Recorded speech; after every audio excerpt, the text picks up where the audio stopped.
Just call 704-435-6335 and enjoy their big buffet on Wednesdays and Sundays from 11 a.m. until 7:30. It's all you can eat. Check out their new menu with pizza, subs, wings, salads, and more. And check out the new games, too, in the game room. Papa's Pizza to Go, 1002 East Main Street in Cherryville. Online at papaspizzatogo.com and like them on Facebook, too. Here comes Duke. Under some pressure and sacks. Got it! Touchdown! Attack the day. He fumbled it, and the Blue Devils have it! Down the right sideline, say goodbye! Touchdown! Bleed blue. Straight ahead, he burrows his way in, and the celebration is on the Duke sideline. Follow the action all season long on your home for Duke football. The Blue Devils Sports Network from Learfield. Duke football on Carolina Country and the Boss. Now is the time to get your certificate of deposit with Carolina Federal Credit Union in Cherryville. And right now, you'll find certificate of deposit rates up to 5.10% APY. APY is the annual percentage yield. Minimums apply. NCUA insured. For more information, go to carolinafcu.org. Again, carolinafcu.org. Carolina Federal Credit Union. They treat you like family because you are. Now, for a limited time, Pro Wellness Chiropractic Center in Lincoln is offering 10 wellness vouchers for just $37. This is a $250 value, and it includes consultation, doctor's report of findings, a Class 4 laser treatment test, and more, all for just $37. See Dr. Robin Owings and her staff today and start feeling better and enjoying the life you deserve. For more information, call 704-735-9668. or visit their office at 644 Clark Drive in Lincoln.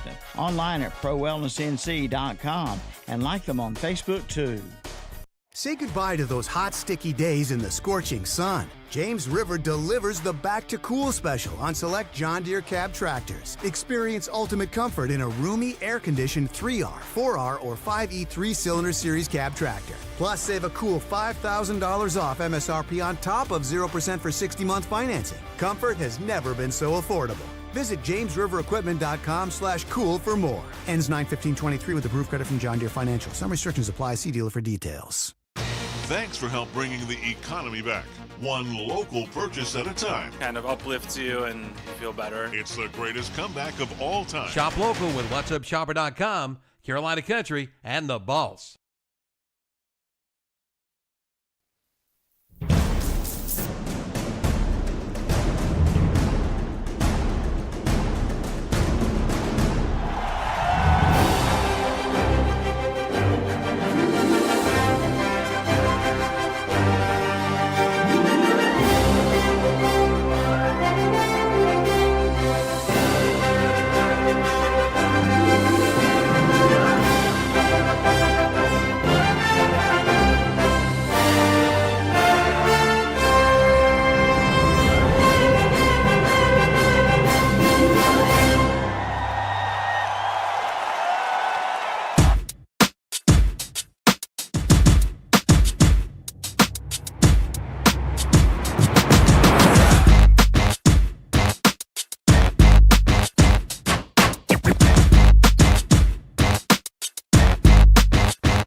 Morning and welcome to another Saturday morning sports talk with Kevin, Zach, Tom, and Terry. We had a big night of high school sports last night in week 3. What else do you want me to say? I want to thank McDonald's for supplying our breakfast every Saturday morning in Cherryville. Why should you know what to say, JP? You're only there every Saturday morning. Pretty For how many much, years? yeah. For the last 5 years. Y'all ever seen 50 First Dates? Has it really been 5 years? No. It's probably been so. It just Wrong. seems. It just seems like it. Yes, I know It what you're just talking seems More more. like 50 First Dates. Adam, two. More like two. Adam Drew- Sandler and some woman. I Drew, can't Drew remember. Barrymore. She forgets like every 5 minutes everything in her past. Some woman. So Drew JP, Some woman. I don't know. She's got a JP's gonna be in the next 50 First Dates She too. is, but I don't watch movies anymore, Kevin. So I don't keep up with it. Well, I don't know if she's been in any movies since that movie, but Did you go see? JP, did you go see the Barbie movie? Why would I go see that tragedy? Well, I mean, We it's figured like you Barbie's would. kind of a superhero. At least I found Not that really, no. out. As long after I found that out when I made like jokes about Barbie online, that people like thought I was just a sexist and I was just a terrible person for making fun of people for going to watch a movie about a doll, like grown, not kids, Zach. I mean, like Grown adults. 40-year-old people going to watch a movie about a doll. Well, they played with them when they were Barbie dolls. It The don't little matter, paper Terry. things. Terry, Huh? grow up. Well, Okay. I'm not. I'm on your side, Tom. I'm just saying these people probably played with them when they were the little paper things. You know, Sound like used you're to making an pop excuse out. for them. No, I just think wrong it's answer. Wrong. It is kind of silly, but no, I just don't keep up with Hollywood. they're not dolls, Tom. They're action figures. Yeah, whatever. My dad made me work. I didn't have time for action figures. Well, if you kept some of your Barbie dolls, Tom, back in your younger days, I got a few of them. yeah. I got a few of them back in the closet. Why do you hate Barbie, Tom? Yeah, it's like, why do you hate Barbie? Like, I get all these things. It's like, you're a sexist. You're terrible. Da-da-da-da-da. And then some woman directed it and made like $1 billion. I'm happy for her. I mean, you made $1 billion. Whatever. You know, that's Sometimes great. you take them things and make a lot of money out of them. You got idiots that want to spend $15 to watch a movie about a doll. Hey, man. So, I'd folks, do it. I'm sorry, but we do have sports to talk Yeah, about. we do have sports to talk I about. didn't think Tom was going to get down the Barbie line today. All right. Special giveaway. All you have to do is call and tell JP that you love NASCAR racing, and you will win 2 Xfinity Series race tickets for today and 2 Hickory American Legion Fair passes for this weekend. Got me? Deal, 2 NASCAR Xfinity Series racing tickets and 2 American Legion Fair tickets at the Hickory Legion Fair up this weekend until September 4th. So you go to Xfinity today, then go to the fair Sunday or Monday. All you got to do is call JP. When he answers, 704-435-2845. Say, I love NASCAR, JP. And JP's going to write your email down and name, and we'll get and we'll get everything to you. Speaking of NASCAR, did you find your helmet there, Kevin? Yes, that's that pretty was cool. a rare find. That was a rare find. A Jimmy Johnson Lowe's in the I saw that thing. I was like, that thing's got to come. I wonder if this was if someone made this, or is this an official product? I don't know. I think somebody made it because I put it on. It says JG Motorsports, so I'm guessing it was. It felt pretty real though. Like when it's you not. put it, It's not light. I think they might have made that. Yeah. It's not. It's not light. I don't know about you guys, but my breakfast was excellent this morning. Yeah, what we have from McDonald's, guys? Sausage, egg, and cheese for myself. McDonald's our sponsor here in Cherville and around the area. Zach? Gravy biscuit and a strawberry cream pie. Those things were fantastic. You guys and your cream pies. Your strawberry cream pies. There you go. Fantastic. I'll eat yours, Kevin, if you ain't. Tell you what you have. Sausage, egg, and cheese McMuffin. Tom, it's your time. I went on. It is bacon, egg, and cheese McMuffin and a pie. JP, what are you eating this morning? I have a sausage, egg, and cheese biscuit with a round egg and a strawberry cream pie. That was awful complicated. What'd you say again? A round egg? Yeah, strawberry. You don't like square eggs or triangles? What's the round egg? It's the egg on the McMuffin. Oh, you like the McMuffin egg? Yes. Okay. What's the difference between a McMuffin egg and a regular egg? The one that's scrambled and it's folded. The round one is just cooked. I didn't know if there was like any type of different ingredients or not. No, not really. It's just like kind of like like sunny side up. So you like it for the taste or the shape? The taste. Okay. I'm not. I mean, I like scrambled eggs. Don't get me wrong, but I mean, on the biscuit, it's just better in my opinion. y'all eat scrambled eggs? I don't particularly like scrambled. I know somebody that don't. I don't particularly like scrambled. I could eat a hard bowl. fried. I can do mine I can anyway. eat a bowl of scrambled eggs. I mean, really, I can do eggs as long as they don't eat them like my wife eats them with Those all are the easy. Yeah. That's what I'm saying. I can do mine anyway. All right, we got a bunch of scores to go over from last night as well. Big day today. We've got all kinds of things to talk about today, guys. We've got second week of college football, I guess, opening weekend, however you want to call it. Got to go over that. We got new teams in the ACC announced last night. I'm glad they're local. Succeeded. We're gonna have to take That's out. all I gotta We're say. gonna have to take out the Atlantic out of the Coast Conference. We're just gonna call it the Coast Conference. That'll work. Then NFL opening week starts Thursday, so we'll predict that game. We'll have the rest of the predictions next week, but we are going to predict the playoffs this year and the Super Bowl and all that fun stuff today. So we're gonna have a big NFL day. Major League Baseball winding their season down.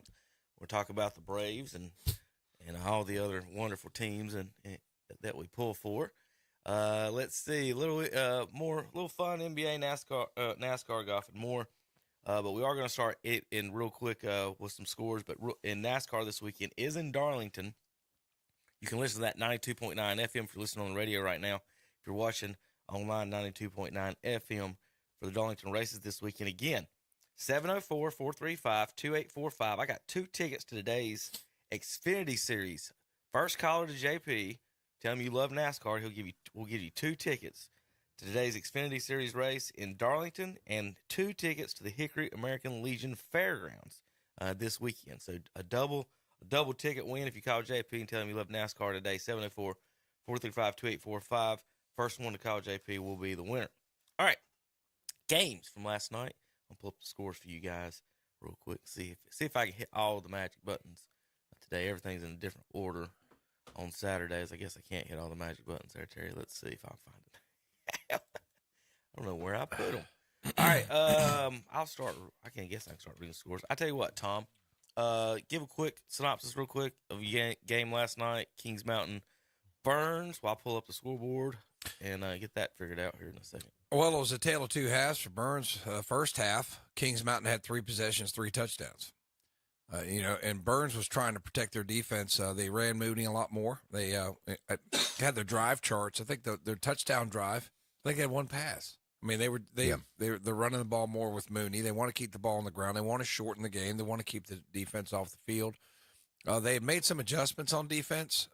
Starting, they only had 1 player going both ways, but they ended up having Marshall McGowan played a lot of offense and Caleb Bird played a lot of defense. But it seemed to work early in the game. I think what really deflated them there was when Kings Mountain took the ball back and in one play scored. I think it was after a fumble or a turnover. It was. Birds. And then he just turned around, threw it right down the field, got a touchdown. So at that point, it was 21-6. Wasn't sure what was going on with the kicking game. Halftime, they made some adjustments. It seemed like Marshall McGowan was standing up behind the line of scrimmage at middle linebacker more in the second half.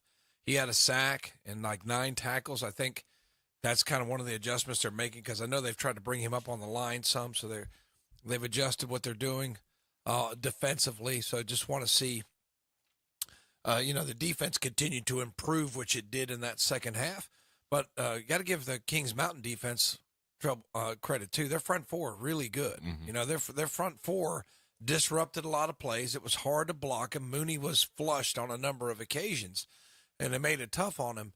But Burns' defense caused 2 fumbles in the second half. Got a 4-and-out. There's a 3-and-out. Kings Mountain tries to fake a punt, which is still the bonehead play of the game. It was as good as that punter is. Yeah, we'll go back to that in just a second. But they're up 21-6. Your defense is playing great. Why are you going for a fake punt? Up 1 score at midfield. I mean, you're up 2 scores. Was it 2 at that time? 21-6. I was thinking it was. I thought it was. It's 21-6. I thought that's after Burns had scored. Just didn't make any sense what they were doing. But Burns' defense did a great job in the second half. As I said, a couple of turnovers, a 3-and-out, a 4-and-out. Kings Mountain offense did not score. Now, Zolo kid's got a big arm, big kid. He's a big kid. And I tell you what, every once in a while throw a dart, but he missed a few open, longer patterns. He had a few guys open deep, and he missed them. I'm sure they're going to work on that a little bit, but they could have had some more points. I guess what I'm saying is that Sanders kid's a real deal, too. Wasn't he 6? Number 6, really And they bring good. him in with a little wildcat, and he's hard to deal with. He had a wide open pass. He couldn't find it when he turned around. I think he got lost in the lights, and he missed it. That would have been a touchdown. They saw something on the left side because they were running to the left, and they ran that wildcat to the left. I have to look at the film. That might have been 6 doing that too. It was. He came in and did the wildcat. But long story short, Burns got a touchdown in the second half. They made it 21-14. They got the 2-point conversion on a beautiful pass to Johnny Johnson. So they cut it to 7. And just a great, they forced a 3-and-out at Kings Mountain, and they get the stop. The Kings Mountain punter comes in, makes a great, sandwich. Kicked it to the 1.5, 2 yard line. And then the next play, the front four does its job to get pressure. Mooney tried to throw it away. We in the box thought it was close enough not to be intentional grounding. I don't know. This is the play. This is the play, Terry. Have you seen the play? This is the play. And do you know anything about? Have y'all talked to any as far as the exact rules or anything, Tom? I got to call I'm gonna call my buddy Terry Henthorne. He'll know. But I was explaining Terry to before this a little bit of what was going on. So basically, what you're going to see here is Mooney is avoiding a sack. A guy's got him kind of wrapped up. He goes to throw it. The defender hits his throwing arm. The ball lands at the 1 yard line. There's a receiver on the 10. The referee is standing between the receiver and the ball, so I don't know if he sees the receiver standing right behind him. The ball lands right in front of him. But again, like I said, I don't know if any of that matters as far as while he's getting hit and his throwing arm was hit while he was throwing it. So, I mean, and you guys are going to play the play, Terry. Yeah, I did want to bring up something. I was over here on taping it from this side, right. And when I thought when the coach went out, I believe the referee was saying he didn't get it back to the line of scrimmage. He did not get it back to the line of scrimmage. Line of scrimmage is at the 5. Yeah. But like I said, he was getting hit. Right. And his throwing arm was hit. I think that's the call that they made. Not that it wasn't an ineligible or something like that or a grounding, but that was the argument. Even if it don't get back to the line of scrimmage, if there's a wide receiver standing there, I agree. It doesn't matter. So, is it 5 yards or 10 yards? Is the vicinity? What's the rule on that? I'd high school. I'd have to know. I'd have to know. I'd have to look it up. Here's the play. If you guys want to watch it, you can go back to the Kings Mountain Burns game on the Burns channel. Fast forward to 2 hours and 30 minutes exactly will get you to the play. The snap's about 2:30:21 actually. So this is the play for the folks watching online. For you on the radio, we'll have Tom kind of talk us through it. I'm not going to play the audio with it right now. Yeah, see, he drops back. Here comes that pressure. Mm-hmm. So there's the first contact that he shakes. So this guy, he almost wraps him up and then he drops at his feet. I think that's 44 that's about to make contact with his throwing arm while he's throwing. So there's the contact while he's throwing. You can see his arm clearly going back towards the referee. The ball lands at the 1 right in front of the other. Yeah, Johnny Johnson's out there. Referee, and then the receiver's at the 10. So the receiver's 9 yards away. That's not arguable. The ball did not get back to the line of scrimmage. My question is, does it matter if the throwing arm is hit? I mean, I as a quarterback, you would think so. I don't think I've ever been called, or you could be called if your throwing arm's hit for intentional grounding. Terry, thoughts on this play? Well, I don't think it really matters. Even if he hits his arm, the ball still has to get back. I don't think it on a throwaway. Yeah, but he's not throwing the ball away. No, he's trying to hit a receiver, but he still didn't get back to the line of scrimmage. But that doesn't matter. I mean, if his arm gets hit and he's trying to throw it to 2, it's not a throwaway. Like the line of scrimmage rule applies on a throwaway. Like if he's rolling to the right and throws it to the cheerleaders, well, he's outside the box. Yeah, he can do that. Yeah. Now he could just throw it into the stands. That's not the context of this play. He's trying to hit Johnny Johnson here on a short pass here about the 10-yard line. Kevin's exactly right. Ball did not get to the line of scrimmage. If his arm is hit, then I guess it's still a judgment. The referee might be saying no. I know in the NFL it's not intentional grounding. Mm-hmm. If you hit the quarterback's arm, I mean, you don't know where the ball's going. So it's not. I know it's not intentional ground in the NFL. That's why I said I didn't know if there was a high school. You guys have different rules in some of this. Yeah, you can see his hand gets pushed back. You can see it on the shot. It looked like if you roll it back, it looked like 44 just beat 51, didn't he? I mean, just went around. I didn't want to talk about him like that, Tom. No, I mean, but it's just throw him under the bus. That front four, that front four. Hit the quarterback. I'm just saying, but he just beat him there, and he didn't want to hold. See, well, at least he let go. He knew that you see that? At least he didn't. Stolen. Yeah. Ball is the ball. But his gone. hand's gonna go back. He's getting hit. The ball's already gone. Well, I'm saying, Terry. Well, you can let go of the ball and then your arm hit. It's like a foul in. Well, that's what I'm saying. But if the ball is gone and then his arm's hit right after the ball's left, then it's like a foul. It's. You're talking. You think it should only be if he hits it before he lets go of the ball? Yeah. No. Like the Brady Tuck rule. It's like a shot and it's like a jump shot. Like if once the ball is gone, it don't make no difference. If it's off your hand, they still hit your arm. It's still a foul. Like that right there. That completely. You think he intentionally threw the ball at the 1 yard line right there? That's the question. I think I don't mean this in no bad way for anybody. I just think at this point in time, he's just like, I got to get rid of. He don't care where the ball goes as long as it gets out of his hands. I mean, even if it wasn't 10 yards away from the receiver, I just got to get rid of it because he's almost wrapped up here. And then he's like, I just got to get rid of it because this other guy's getting ready to take me out anyway. Yeah. So. I don't know the rules on that. I just know in the NFL that would not be. Yeah, the high school rules are different. I mean, it's kind of like a lot of rules are different. The pass interference on uncatchable ball doesn't matter in high school. Yep. Doesn't matter in high school. And another one that we brought up before we come in here on this game also, y'all was asking about, can you do an onside after a safety? Coach Markley from West Lincoln says yes. Mm-hmm. Same rules apply. Must go 10 yards before it can be recovered. Yeah. He said you can do that. Yeah, I didn't. My brother. It's a free kick. Free kick just means you can punt it if you want. You don't have to kick it on the ground. My brother said, though, okay, say you're on the 1 yard line and you're down 4. All right, well, I'll just take a safety and try an onside kick, because then I could advance the ball at least 25, 30 yards, even though the recovery percentage on the onside is not very high.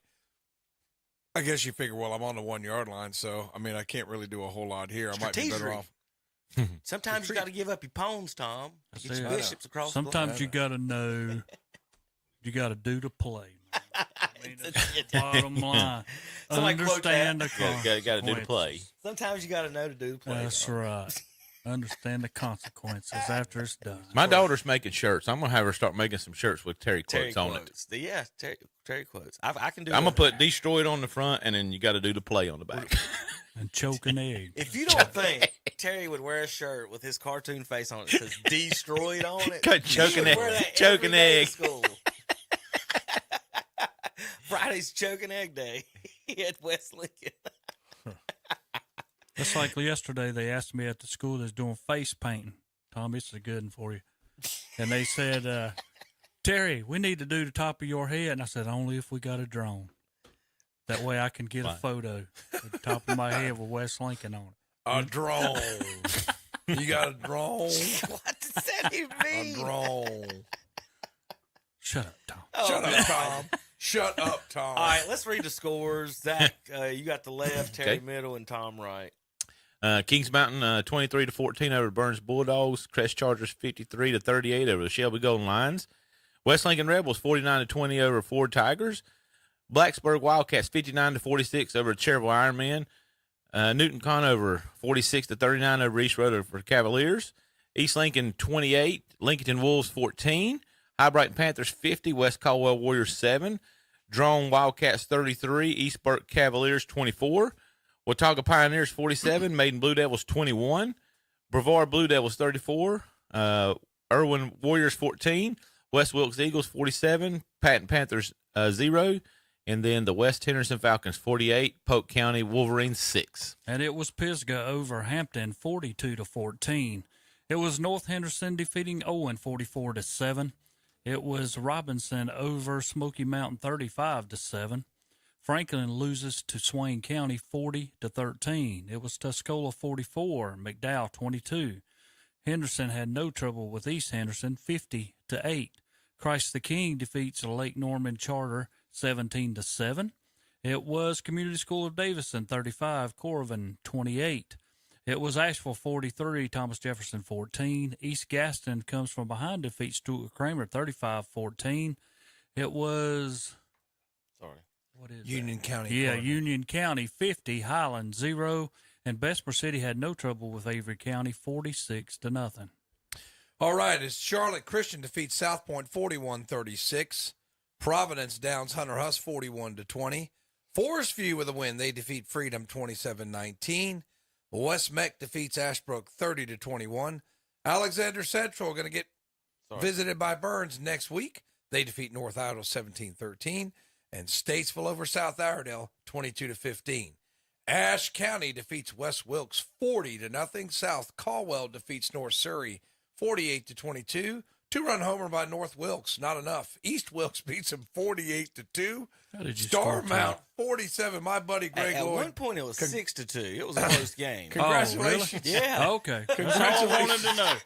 Congratulations to my buddy Greg Lloyd and the Starmount Rams. 47-14 winners over Forbush. East Surrey defeats West Stokes 20-0. Mount Airy blanks Surrey Central 56-0. All right, on the phone, we've got Coach Tim Pruitt, Cherville Ironman, last night in a barn burner of a game. 105 points scored last night in Cherville.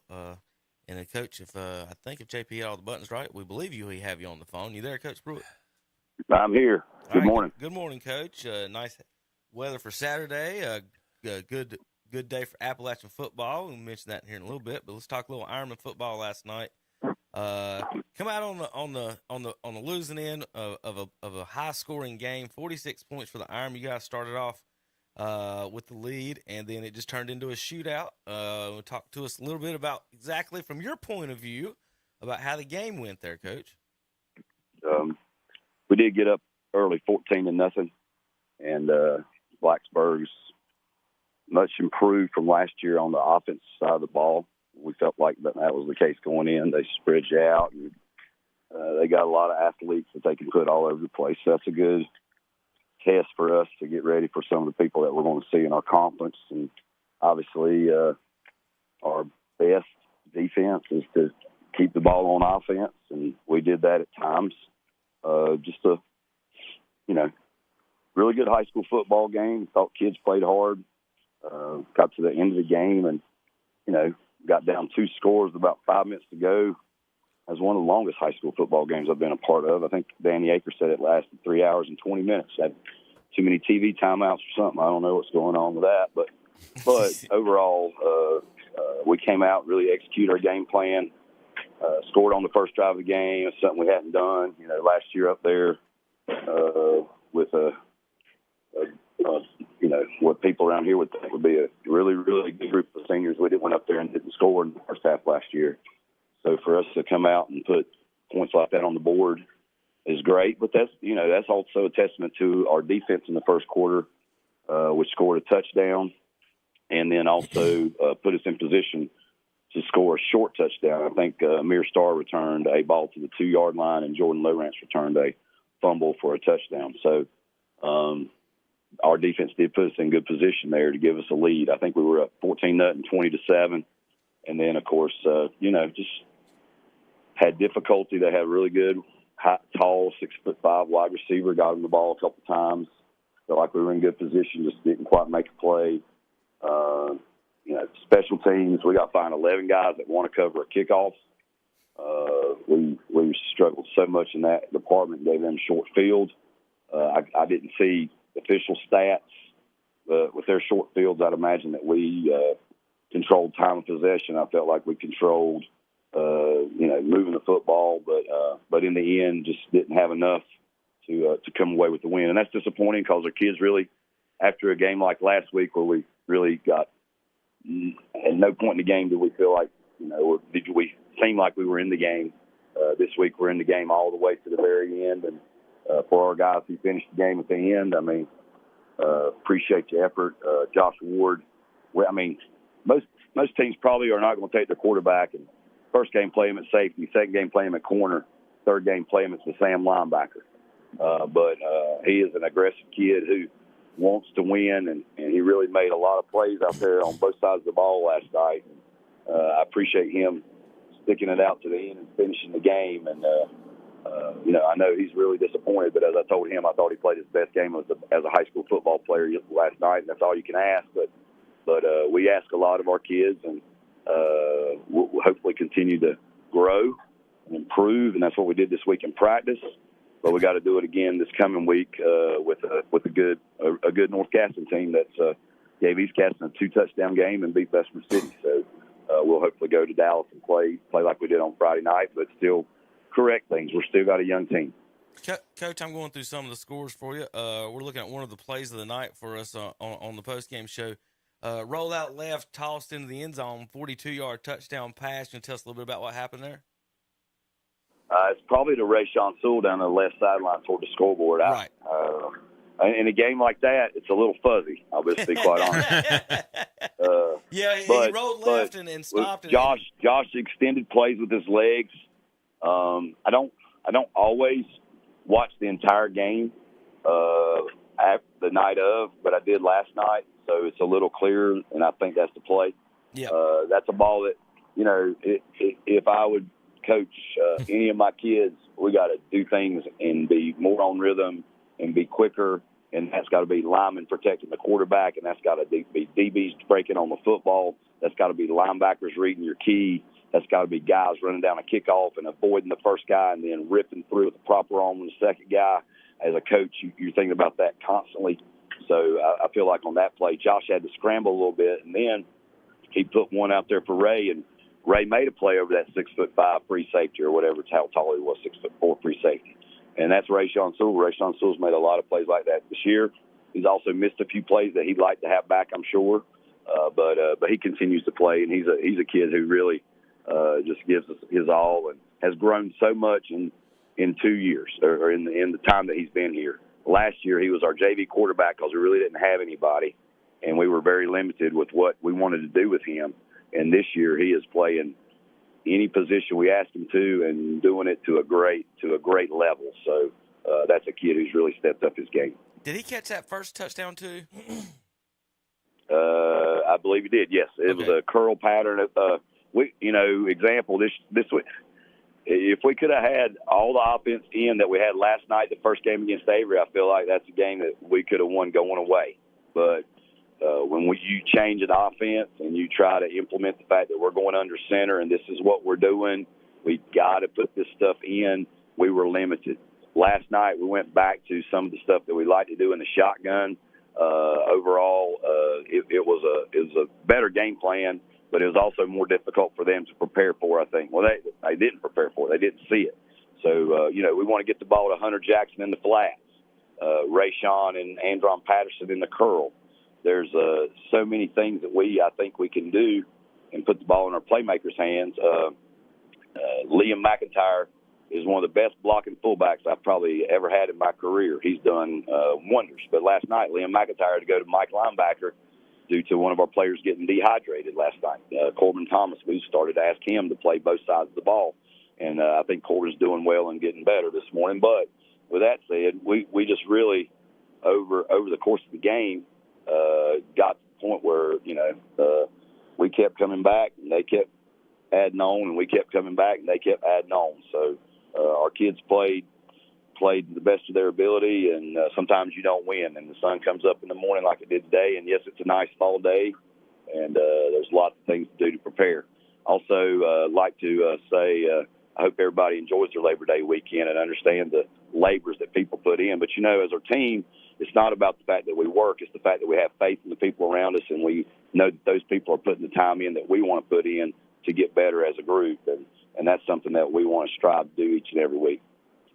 Well, Coach, thanks for giving us a call on Saturday mornings and letting us know about Ironman football. You guys next week, like you said, you will travel to North Caston right down the highway here. and you'll look forward to that pretty soon. You going to make it up to App today for Gardner Webb, or you got any plans for that? I did get tickets with our fall schedule with Emma and her softball. There's not but so many games on the schedule that we can make, so me and Landry's probably going to make it. Maria's having to work through her job, and one of my daughters is staying with a friend, and the other one gets to decide if she wants to try to come with me or go to her grandma's house. So hopefully at least me and Landry will make it. And if Emma wants to go, then we'll all three go. But it's good to get to Boone and she wants to go to grandma's house. I was about to say, it's hard to talk them to go to a football game instead of grandma's. I'll tell you, they're going to get cookies and milk and all that good stuff. Yeah. She's been to Boone when it's been cold. She's been to Boone when it's been rainy. But sometimes grandma wins, and that's all right. Family future football. Sometimes family comes before those other things. But getting a chance to go up to Boone and be around the program, I think that's a great thing. And Gardner Webb's got a really good team. Trey Lamb's done great work there, and last year they won an FCA playoff game for the first time and went undefeated in their conference. And I think lost to a pretty good Coastal team, a really close game, and lost a close game to Marshall late in the game. So I got a feeling it's going to be a pretty good ball game up there. Got a prediction? Oh, hadn't even thought of that. We'll say it's early in the season. Well, last year we played Carolina, and I don't think it's going to be one of them games, which that's what we had here last night. But I don't know. We got to go with App State, and let's go 38-24. All right. Hopefully the defense will be a little bit less leaking. I don't, but we got Gardner Webb fans listen to. I'm being an App fan on that one. I'm excited. Scott Sloan's back. I got to coach his son, Seth. Scott's been a lot of places, a really good defense coordinator, really good guy, recruits our area, and I think the defense will be better. But also a lot of new players. Ryan Berger is the quarterback from Myrtle Beach High School, so I'm interested to see how he plays, and a lot of new faces. But, that's what you want to do. You're going to get out there and compete, represent the brand and the name on your jersey. And hopefully those guys will be a great group this year to watch. I'm looking forward to another year of college football. All right, Coach. You have a great weekend. You and your family. All right. Have happy Labor Day. You too. Thank y'all. Bye-bye. Thank you, Coach Pruitt. Yes, sir. Gardner Webb is at Appalachian today, 3:30. Then App plays at North Carolina next week, and then we'll host East Carolina the following week. All right, scores for this week, and we'll get to NCAA football. Tom, Zach, go ahead. Same side. Kings Mountain 23-14 over the Burns Bulldogs. Crest Chargers 53-38 over Shelby Golden Lions. West Lincoln Rebels 40-29 over Ford Tigers. Blacksburg Wildcats 59-46 over the Cherville Ironmen. Newton Conover Red Devils 46-39 over East Rutherford Cavaliers. East Lincoln Mustangs 28, Lincoln Wolves 14. High Brighton Panthers 50, West Caldwell Warriors 7.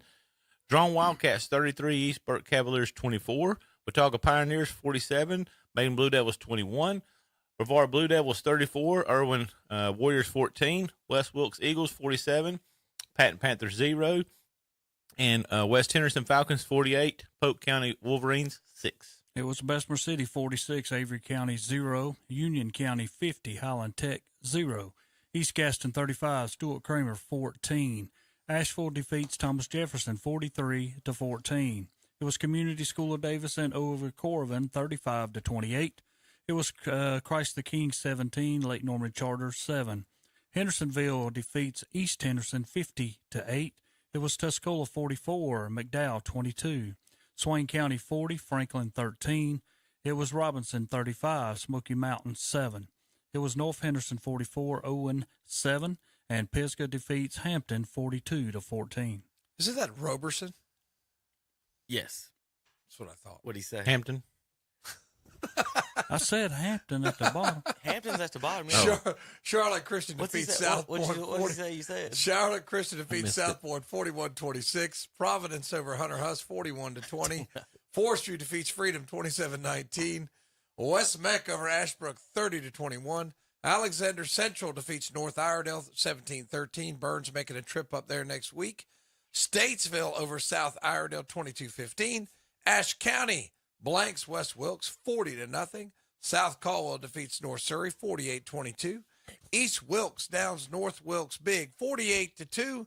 Starmount defeats Forbush 47-14.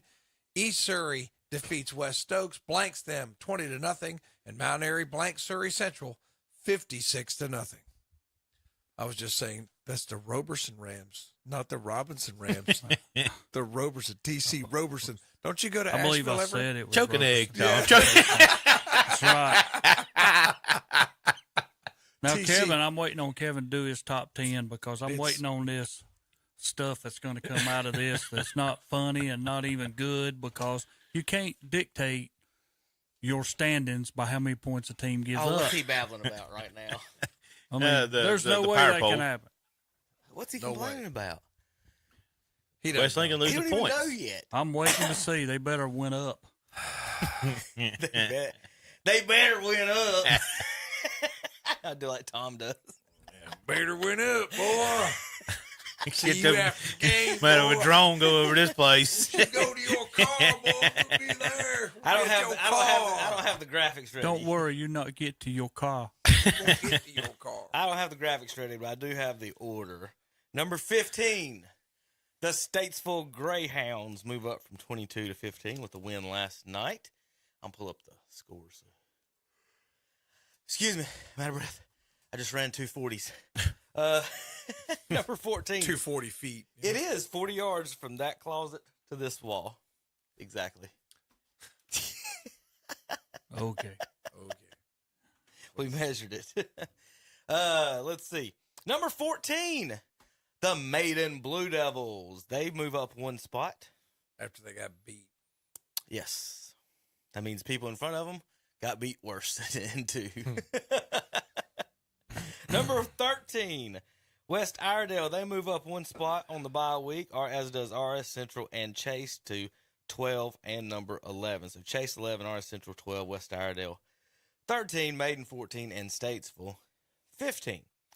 Number 10, they move back one spot after the bye week. The Mountain Island Raptors move back from number 9 to number 10. After the bye week, moving from number 7 to number 9, the Hickory Red Tornadoes. They've got 5 power points. They're tied with Community School of Davidson, who is number 8. They get the tiebreaker. They're 3-0. Hickory is 2-0, so that's their tiebreaker. That's why they get the 8 spot.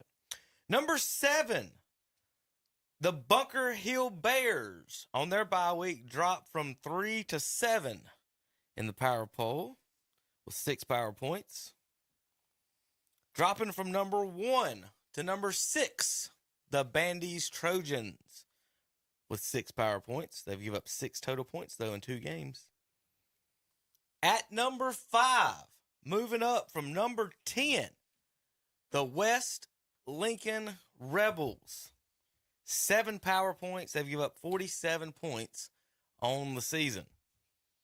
Number 4, the East Gaston Warriors with 7 power points. They've only give up 35 points on the season, Terry. They win the tiebreaker against the West Lincoln Rebels on defense. We'll play them on the field. All right, number 3, the Crest Chargers with 8 power points. They've given up 105 points in 3 games. Terry, there was a year that they won a state championship. Yeah. The whole season, they only gave up 93 points that whole season. And I was telling them boys last night, I said, they're like, we're scoring 50 a game. I said, you're giving up 35. You know, and true or false, supposed to be, was he not the last coach at Hendersonville when they'd score every game they played was 50 to 30 something too? So kind of doing the same thing there. You can blow out teams, but when you get down towards the Final Four and the last 8 teams, you got to play some defense. So a little leaky right now. But Kings Mountains only give up 44 in 3 games. They're number 2. And back to number 1, the East Lincoln Mustangs with 8 power points. Those 3 teams, all with 8 power points, they've only give up 22 points in 3 games. So the Mustangs, talking about defense, giving up 7 points a game.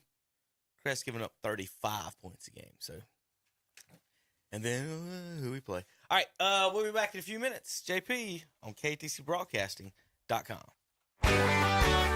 Country Gold with Terry Clark. I'm Terry Clark, inviting you to join me for Country Gold, where we play your favorites from the 80s and 90s. My guest this week will be Daryl Worley, who is on the road this year with the Country Rewind Tour. His special guests are Brian White and Wade Hayes. We'll talk about that, plus a few stories from the pandemic with Daryl Worley this week on Country Gold with Terry Clark. Thursday afternoons, 1 o'clock on Carolina Country WCSL, 92.3 FM, 1590 AM, and online at ktcbroadcasting.com. Drivers, start your engines! Start your engine of savings at Campers Inn in Kings Mountain. Race on in now during the Campers Inn 500. Over 500 units have been discounted for year-end savings. It's the best time of the year to buy.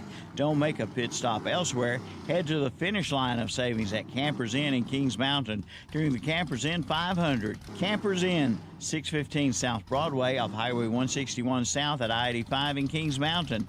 Online at campersinn.com/kingsmountain.com. Like them on Facebook too. Old MacDonald had a farm, E-I-E-I-O, and on this farm he had some chicks, E-I-E-I-O, with a tick tick here and a tick tick there, here a tick, there a tick, everywhere a tick tick. Old MacDonald. If old MacDonald had a farm today, he'd have a Coyote tractor on it for sure. Test drive one at your local Coyote dealer. Your Coyote dealer is West End Sales, Highway 18 North, Highway 27 intersection west in Vale. The new mass marketing maps are now available.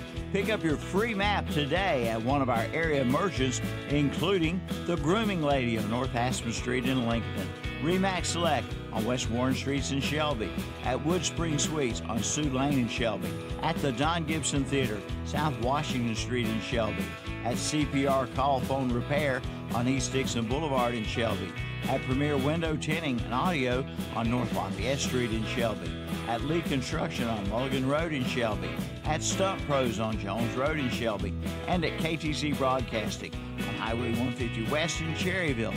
Get your free map today. Triad Corrugated Metal in Lincoln is this area's headquarters for premium metal roofing and supplies. And now just arrived, square tubing for metal carports and metal buildings. Give them a call at 980-429-2278 for pricing and sizes. And they have a wide variety of colors. Visit the website at triadcorrugatedmetal.com. And like them on Facebook too, Triad Corrugated Metal, 108 Industrial Park Road in Lincoln. Make this the summer event is underway now at Marburger Chrysler Dodge Jeep Ram in Shelby.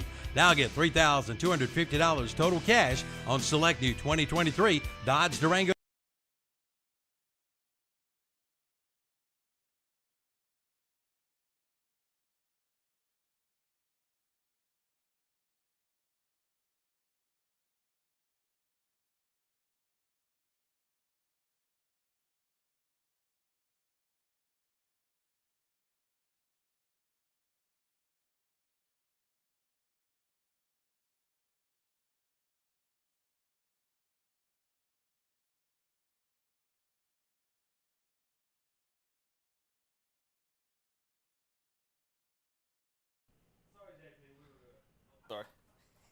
Sorry, JP. Oh, there we are. There.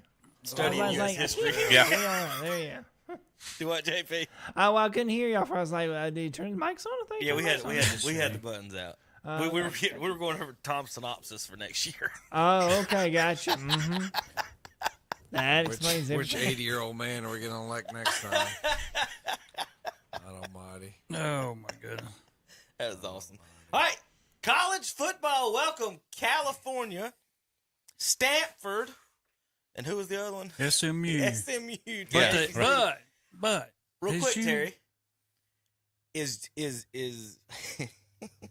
Aaron Rodgers, is John Elway, or Dan Marino now the greatest ACC quarterback in history?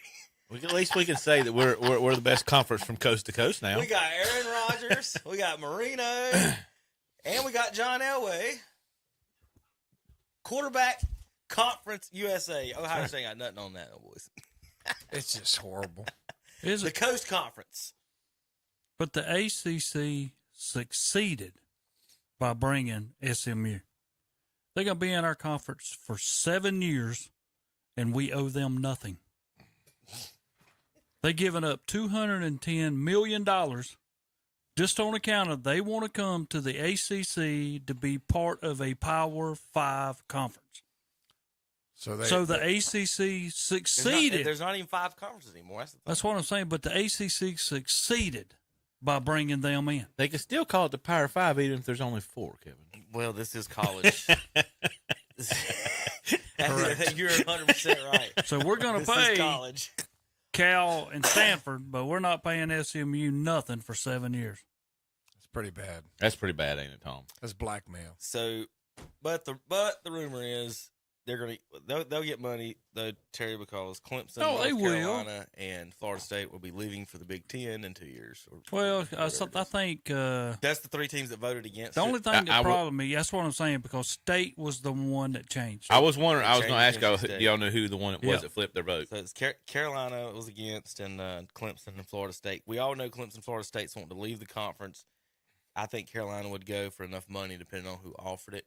What's funny, all this SEC's not really. I just wonder how much money North Carolina State got for changing. I don't know. Somebody, they had $210 million to throw They had around. to have one of them 4 to change. Well, I mean, surely there's something that we had to get.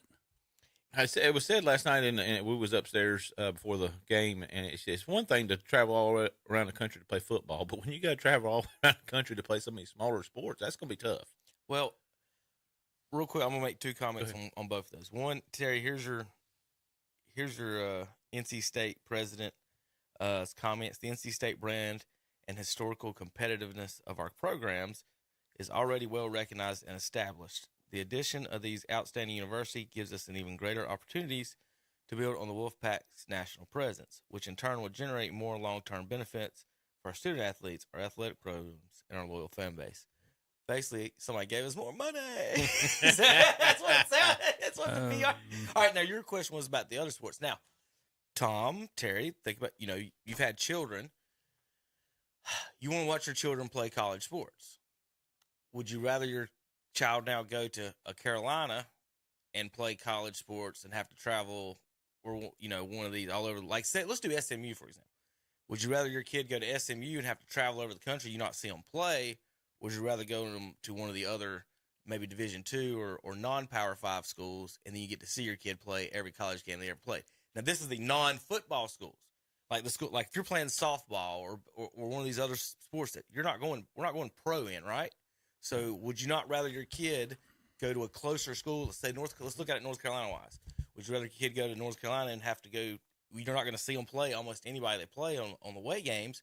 Or if they go to Wofford or one of these local Winthrop or whatever, you can see every game your kid plays. Like, especially if it's golf or something like that, I'd be like, son, you're going to Western or App so I can watch you play, not Oregon or whatever. What do you think? I mean, you think that starts affecting that? That was your question, so that's kind of what I was asking.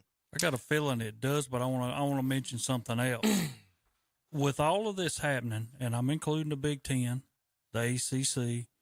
Who benefits from all this? You know who does? The president. The SEC. What's the furthest they got? All of them are located pretty much in the same diameter of each other. It's not like the Big Ten jumping out there and grabbing USC and all of them to pull them into their conference. Right. It's not like the ACC grabbing Stanford and Cal, pulling them into their conference. The SEC has stayed generically in the same area. Still regional. For the most part. I mean, they're going to be the ones that benefit from this when this is all over. Well, I mean, it is a money grab. Like everyone's, I mean, just trying to make more money. But going back to, do I want to watch my kid play? I don't know. If my kid has a chance to play at Carolina, or he has a chance to play at Wofford, I think I'd want my kid to play at Carolina for the exposure. But it is a good point. How am I supposed to watch my kid play when he's got to go to Stanford for a road game in, or tennis or something like that, like Kevin talks about? Yeah, I think it is. They're going to have to do a little soul searching here. Are you going to have your tennis team go out to Stanford and play, or are you going to try to make it regionally within the conference? Oh, so the rumor is that they've had discussions about, I don't even know how to say, renting places in Dallas, Texas for ACC competition of non-football schools. So they're going to play neutral sites. Just fly to the middle.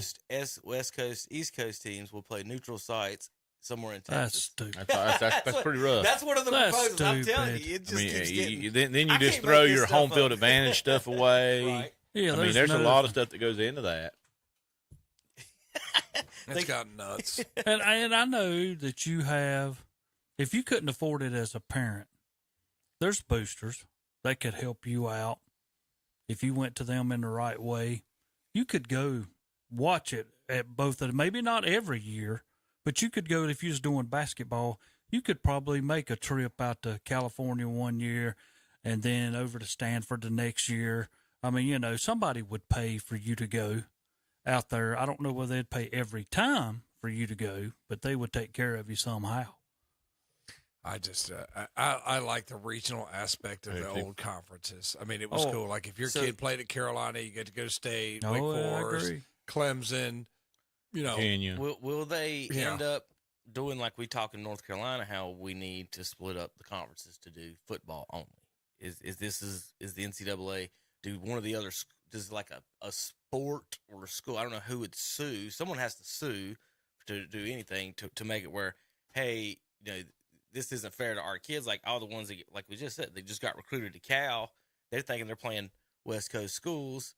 Now they've got to go to the ACC. So they're seeing none of their games. I mean, we're talking not even cross-country flights for all of their games. They only got, 2 on the West Coast? And that even throws in the time. Close to each other, I'm guessing. Or it's Cal, I don't know how close. Cal, Stanford's both. That even throws in so that'd be close. That even throws in the time of the games because, we don't get to see West Coast. Right, we don't get to see. That's going to affect watchability on both sides too. I can remember when I was a kid on Saturday nights, me and my little brother would stay up till like 11 so we can watch that West Coast game. We would do that sometimes because USC would come on at 11 o'clock at night, and because ESPN, I suppose when they had one game. Well, Terry, one game, and you'd stay up and watch that. Maybe SMU's deal is they're the neutral host campus site for all these games because they're sitting there in the middle of Texas. That's their deal. I still think that's crazy. But I can understand it. Here we go again. Big Ten's got 18. ACC's got 18. It's too many. I think 17 legit, but I think you could sum it up like this: logistically, it makes no sense. Financially, it does because they figure they're going to make more money. Logistically, it makes no sense. It never will. I mean, your conference. The Big Ten. You're at Ohio State. You're going to Michigan. You're going to Penn State. You're going to Indiana. I mean, you're going to the regional. Logistically, not just because, it's close, but that's, the people you want to beat. You want to beat your little brother in basketball out in the backyard. I mean, it's kind of the same thing.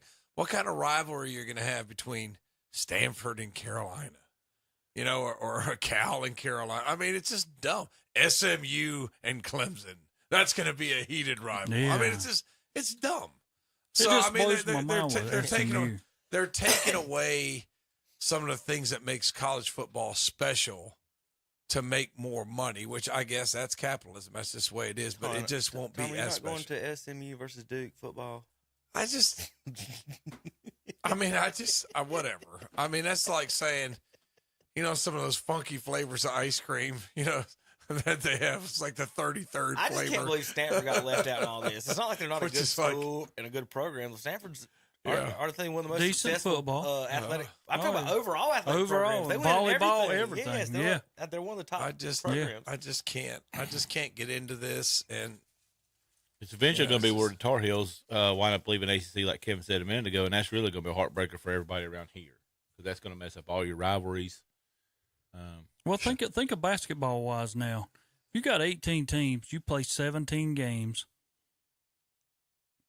and then you play your non-conference. That's your 30 games. I'm with Kevin. A year. This non-conference stuff needs to go away, I guess, and they need to play conference stuff. But that'd be 34 games. In college basketball regular season. Or you could play 24 conference games and 5 non-conference games. Quit messing around. Quit playing these. Just messing everything up. You got to play somebody good every time. You can't play right. That's at some point, you can't go these super conferences and play. Can't play Sam Houston State. Right. You got to play somebody in your conference. And that's in all the sport, the basketball and football too. I don't think they really care about how it affects basketball, Terry, to be honest. And then the fact with the tournament, everybody and their brother gets in, or 68 teams. That. I just can't. Like I said, it just is what it is. It's the new normal. It's just stupid. All right, y'all want to pick some games? Sure. How did we do last week? Well, here we go. Yeah. Last week, our winner, Zach, went 10-1. Wow. I lost the Florida game. You lost the Florida game, and he didn't miss another one if he's 10-1, Terry. Yeah. Hey, we're doing football math. Hush, Tom. And I had 2 losses, but only lost once. Terry, it's perimeter, not diameter. Okay? They're in the perimeter, Tom, not the diameter. Will you stop doing that, Terry? Okay. Every week Suck an egg, you do Tom. this Suck an to egg. me. It's in the diameter, the perimeter, Terry. Zach went 10-1. You done, Tom? I'm Good. done. All right. I went 9-2. In our tail space at the back was Tom at 6-5. Give me a piece. 6-5. Speaking of that, you didn't have any comments, Terry, on West Lincoln at 5, where Burns was in that power poll? Well, I mean, I kind of after we jumped all the way to 5, I'd just say shut your mouth and just go with it. He complained all morning. Now he's 5. See if we moved up one. Well, I mean, that was my deal. If you would have listened last night, Terry, at about 11:35, I'd have told you were number 5. Well, but I guess you were sleeping, weren't you? Or were you watching the Barbie movie? That's what you were doing. That's what I was watching. Barbenheimer. Yeah. I was really, well, I ain't going to say a bunch of stuff. Well, you shut up, Tom. Just finish up over there. You babbling on over there like, I know I had a bad week. 6-5. Tail space. It's kind of the most educated person sometimes does the poorest. It's just the way it is. Yeah, you do the force. Oh, goodness. Like, of all the people in my family, I have 2 master's degrees, and I'm the poorest. So, things work out sometimes that way, Terry. We're going to start North Carolina, South Carolina. Ooh. With the Tar Heels favored by 2.5. Bank of America Stadium tonight, 7:30 p.m. It's the Mayonnaise Bowl, man. Yeah. Zach, who you got? I got the Tar Heels. Oh, God. What do you think he had? I mean, was there any doubt? That's right. Mr. May's going to go off. I got the Tar Heels. Now, our defense might not be stop anybody. We're going to be like the Crest Chargers tonight. We're going to score 50, and they're going to score 35. You want me to go next, Tom? Yes, go ahead, Terry. Okay, that's USC. You got the ACC playing that SEC team. Come on. You going to South Carolina? Yep. I thought you were an ACC man. I am. How many times do we play them, though, and come out on the bottom side? I think the Chickens are going to pull this off. All I know is both of these teams have lost to Appalachian State in the last 3 years. You going for the Chickens, Tom? I'm taking the Chickens. All right. So who's that? That'd be South Carolina. The South Carolina Chickens. Isn't that what they are? Yeah. The Chickens? The Hens? Who's that? It ain't the Tar Heels. Let's see. Oh, big spreads in the Big 12. 2-point spread. Houston hosting Texas San Antonio. Don't sleep on Texas San Antonio. Tommy, they're favored by 2.5. Good gracious, look at the heat down Houston. It's only 96 degrees. Give me Houston. They're at home. You get a ticket for as low as $7 for that game. You get $7. You can't get anything for $7 anymore. I'm going to take Houston also in this matchup. I love the one thing I will say that I do like about college football is that there are some places that you can get a ticket for less than the hot dog at the concession stand in some of these games, and that's one of them. $7. You got to get people in so they can buy hot dogs. Oh, that's it. These hot dogs that ACC, Cal and Stanford had to take that hot dog money, Tom. Yeah. All right. Oh, yeah. All right, Terry, who you got? Houston. Zach? Houston. Oh, yeah. Y'all all lost. You can't sell hot dogs. Runners. Yeah, right. The Roadrunners were in our power poll a lot last year in college football. You can't sell hot dogs unless people are sitting in the seats. So. That's true, too. 14-point spreads. Nice 75 degrees down at that bottom. That's the Big 12. Let's hop over to the Big 10, see what's going on over here. Any competitive games? Purdue and Fresno State. The Boilermakers favored by 3.5, 79 degrees today at home. As Fresno State got pretty good out there in California. What conference are they? What are they in? I thought they were in the Pac, weren't they? The Big Sky or something like that. Okay. I don't know. ACC's got openings, Fresno State. Come on over. Coast to coast, baby. Tommy, who you got? Purdue. Terry? Yeah, Purdue. Purdue at home. That's pretty simple. I don't know how Ohio State's a 31-point favorite, and they got a quarterback who's never started a game. They open up in conference play. That's there. closer when they're 9. Toledo, the Rockets at Illinois. The Illini only favored by 9. Well, they're improving. Toledo's pretty good every year, though, Kevin, if you paid attention to anything besides Appalachian State. But yeah, Illinois, I think. Where do they rank as what team would they rank in college in Ohio? Toledo? Yes. You got Ohio State. I guess Toledo might be your second best team because they're probably better than Kent. Yeah, Cincinnati. Yeah, they're Cincinnati be 2. Toledo make a strong case for 3. Well, you got Kent State, you got Akron, you got University of Ohio. I'd say Toledo's at least the third best team in Ohio. What do you say? I guess I'd have to call Trent Marty. I have no clue. We just pull up all the teams from Ohio, and then Toledo will keep falling down the pole. The more he talks, Toledo keeps I know. That's what I'm saying. I wasn't prepared to answer the question. I mean, he does that to you all the time. So, Tom, who is the best backup defensive tackle in the history of the San Francisco 49ers? Well, if you would follow Toledo football. That's it. Yeah. Well, I had to respond. They win some And then games. they fell back right after they said that. Maybe they're number 3. They win games, Kevin. They usually go to a bowl game. They're decent. That's all I'm trying to say. I was just going to say, I don't keep up with East Carolina, so I don't keep up with Toledo either. Trent Marty has texted in. Yes, you are correct. Yeah, thank you, Trent Marty. Trent's listening in. Trent, don't get on his side. Who's correct? Trent I'm picking Illinois. The Ohio man, you are correct for your Ohio State question. That's what he said. Oh, God. Well, they're not better than East Carolina usually, are they? So why would I care? Well, I keep up with East Carolina, too. They're terrible. But, I mean, I keep up with them because we wasn't really saying that, Tom. We kept saying after you said that, then they fell down in your poll right off the bat. Okay. As soon as Cincinnati was mentioned, I'll fell down. keep them in their diameter, Terry. I'll try to keep them in their proper diameter. Okay? Stay in your diameter, boys. Well, we know where to keep that drone flying at. Yeah, that drone. Yeah, that's it. Get your head paint. Boise State's at Washington. Washington favored by 14. Washington. Over the Boise State Broncos. You don't see that too much from Boise State. 74 degrees in Washington, though. Tom? Washington. Terry? Washington. Same. Y'all all picking the same game. That's what I'm talking about. This is too easy. California at North Texas. California only favored by 6. The new ACC. Our new ACC team is favored by 6 against... Well, isn't that the team Kathy Ireland played for in that Necessary Roughness movie? Isn't it? It might be. Texas State. Is that what it was? Texas State. Texas State Armadillos. If you were watching folks at home, and after I asked that question, you watched Tom's face, he went back in his memory bank. and I could see in his head that he was thinking, Kathy Ireland.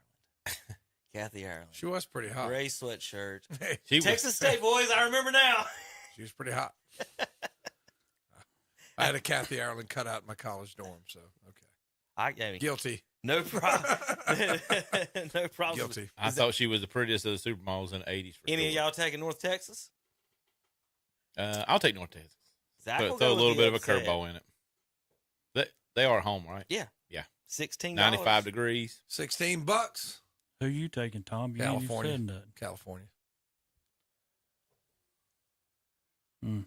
I don't thank you, Zach. Somebody went outside the line. But not you. No. Somebody went outside. Somebody went outside the diameter on that one. That's right. Washington State favored by 10.5 at Colorado State. Tom? Colorado State. Let's go against the grain there. They're at home. Upset the Cougars. Terry. Washington State. Zachary? I'll take Washington State, too. All right. How many games you got there, Terry? 1, 2, 3, 4, 5, 6, 7. Tom, I can count 7. We're going to Yeah, wait you 10. can. Try to do 10. 11. Your counting skills have improved. I done did that. All the SEC games are. Need 4 more. I'm running out of conferences here. Like, we have Sunbelt for a minute. Anything in Don't here? be scared on these. Gardner Webb, Appalachian. Army. Favored by 9. Wow. At Louisiana Monroe. Army's been better in recent years. $26 to see Army and Monroe. How bad do you gotta be 93 to be degrees. Dog the Army. 93-degree heat. Ooh. In Louisiana. Yeah, that's what I'm talking about. You know the Army's going to be able to handle all that temperature. So they'll be good on the field You also. going Army? I'm going Army. Zach? I'll go with Army. Tom? Going with the Black Knights of the Hudson River, man. Army. No. 3 more. 3 more. Golly. It's nothing but blowout. What's the? I can't believe there's not a line on the Gardner Who are Webb the other Appalachian South State. Carolina Chickens playing? Coastal. Who are they playing? Who? Coastal Carolina. They're going to UCLA. It's like 16-point favorite. Or is anybody going to pick Coastal? No. No. Okay. SMU. Ooh. They're favored by 21. No, we're not picking. Let's don't do that. We had Louisiana Tech on last week. That might be South Florida, Miss West Kentucky. There's not any other game. It's hard to find game week 1. Tulane favored by 6. Wow. At home against Wow. South Alabama. And they're ranked 24th and only up 6? Yeah. Tulane. Yeah, sure, Tulane. Yeah, Tulane. How are you 24th in the nation, only up 6 against who? South Alabama. No spread. This will be fun. South Carolina State at Charlotte. Yeah. Speaking of garbage football, Trent Marty, how about South Carolina State and the Toledo 49ers? $24 a ticket there, buddy. This ain't even going to be funny. South Carolina State. I didn't even They know. are not going to beat Charlotte. You're. God. Charlotte wins this at home. You say go outside the box. I am. Yeah. You went outside the diameter. I didn't even know Charlotte had a You're football way team. out No, the I diameter did. on that one. Charlotte. I'm going to tell you something. The coach, I don't know, a lot of people don't like his demeanor of how he approaches games Charlotte? and what he does. Yeah. He just got He's there. different. He just got there. I know, but a lot of people don't like him. Well, you can relate. You know? That's the reason I'm going with South Carolina State. Is he the one that's like a goofball or something? I don't know. Or is he a what does he do? He won't be there long. It don't matter who goes to Charlotte. You ain't gonna win no games there. He ain't gonna be there long. Listen, with name, image, likeness, somebody at Charlotte should figure out how to do it. I tell you what, hire Steve Spurrier. Y'all figure out how to cheat really quick. Yeah, that's all you gotta do. Right, Terry? Yeah. I mean, why wouldn't you call somebody like that? Call Urban Meyer today, right now. Urban Meyer in Charlotte. You'll have a football team. They'll get an SEC invite in 2 years. Yeah, there's probably more people from Ohio in Charlotte than there are in Columbus. Well, I'm serious. Like, You'd be right at home. Somebody figures name, image, and likeness. There's no reason they shouldn't. Citadel at Georgia Southern. $15 in Statesboro today. No spread. No spread. Don't they make the Citadel guys like get up at 3 o'clock in the morning and do like 2,000 push-ups? Let's go with the Citadel. Now, you going with the Citadel? Yeah, Georgia Southern's pretty good though, aren't they? Yeah, they're pretty good. I'm gonna go with the Citadel. does the state of North Carolina or the American Legion have any rules against how many push-ups you can do in a day before you pitch? They probably do. Just curious. They probably. Are there any weightlifting rules? I didn't know the Hickory Fair was this weekend. Like that's like the most thing. That's the one thing. Are there any rules in weightlifting, Terry, or that the kids can't do 12 reps on Tuesdays or something? Well, there's a lot of rules that you got to get out there and gain or lose weight before your match. There's a lot of that. Go drink about 4 gallons of water. How many games we got, Terry? I know. This is that painful. uneven? I know. This is 11. Oh, that's it. I'm done Well, with that. we're not done. What do you mean we're not done? Tom's the only one that picked. Oh. He picked Citadel. I take Georgia Southern. So there you go. So, Tom, you're the oddball out. You lose. Odd man out. Odd man out, Terry. Not odd ball, odd man. You're the odd ball. I'm the odd man out. You're terrible at this, Terry. You lost. I'm going to get you a little book. Of sayings in English so you can get them right. That's the hardest language in America to It know. is. It's the hardest language in America. So I'm trying to teach a new way. That's because we have Terry's going around teaching our own way to speak it. Oh, man. I'm gonna see if I got He any. supervises your children, West Lincoln community. He supervises your children. I'll Just see if I want you to got know any that. college football stuff to talk about before we move on. Matt Rule. Y'all watched him. The Nebraska got beat. There you first go. game. There's another game. What is it, 26? Minnesota's now. Minnesota's pretty good, though. Yeah, Minnesota did nothing until Nebraska said, here's a platter, take it. And they took it. 13-10, wasn't it? Barn burner. Yeah, kicked field goal at the end to win the game. That's the 26th game that Nebraska has lost in the last 5 years in the last seconds. All right, Zach, before we go to break, rumor has it that Randy Savage once tested positive for traces of blood in his cocaine system. Now, every now and then we do a fight on this show. Have y'all seen this fight? This is not a pillow fight. We're gonna break. Have you seen it, Terry? I did not see it. Have you seen it? No. Tom, have you seen it? No. All right, we're gonna break down this fight before we go to break. All right. It's let's say some ladies standing at the porta potty. Don't know if it's a concert. I don't know what it is. Okay, but it gets pretty interesting. The only reason I had that was like, every now and then we break down a good fight. We will do Tyson and Mayweather, but this may be the greatest fight I've ever seen in my life. All right, here we go. Play by play. I'm gonna let it play through, and then we'll kind of go through it. So these two girls arguing at the. I don't know if there's cussing in this video, so I want to hit the audio on it. But at their porta party, and they start shoving. They end up in another porta potty with the girl trying to come out. So please don't get me dirty. She's trying to get out, and then another one dives in, so now there's three in there fighting in the porta potty. Then another one comes out of left field, and she just starts whipping everybody. You're gone.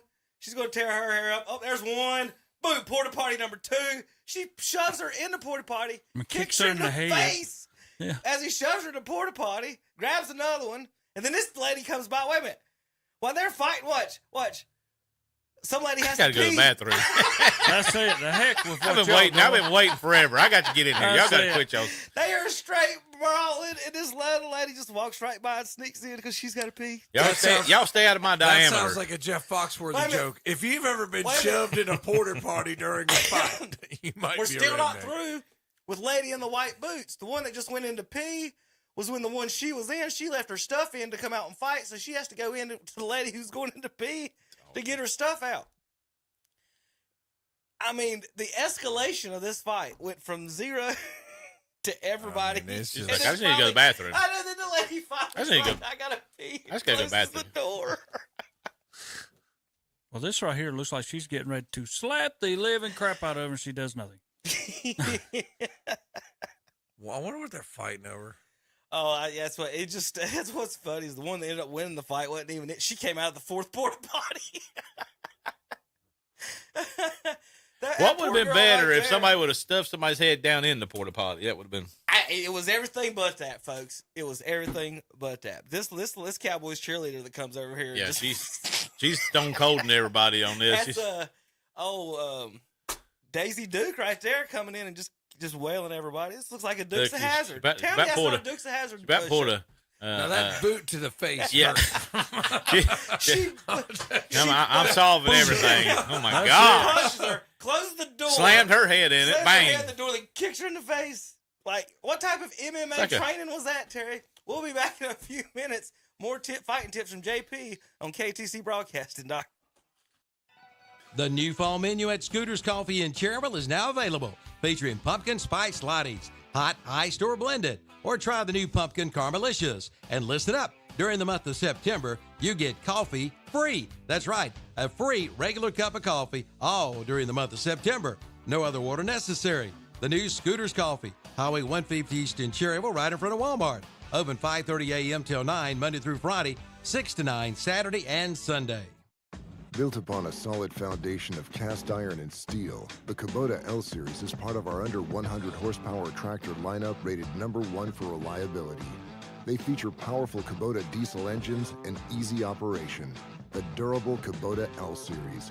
Talk to your local Kubota dealer today to schedule a demo.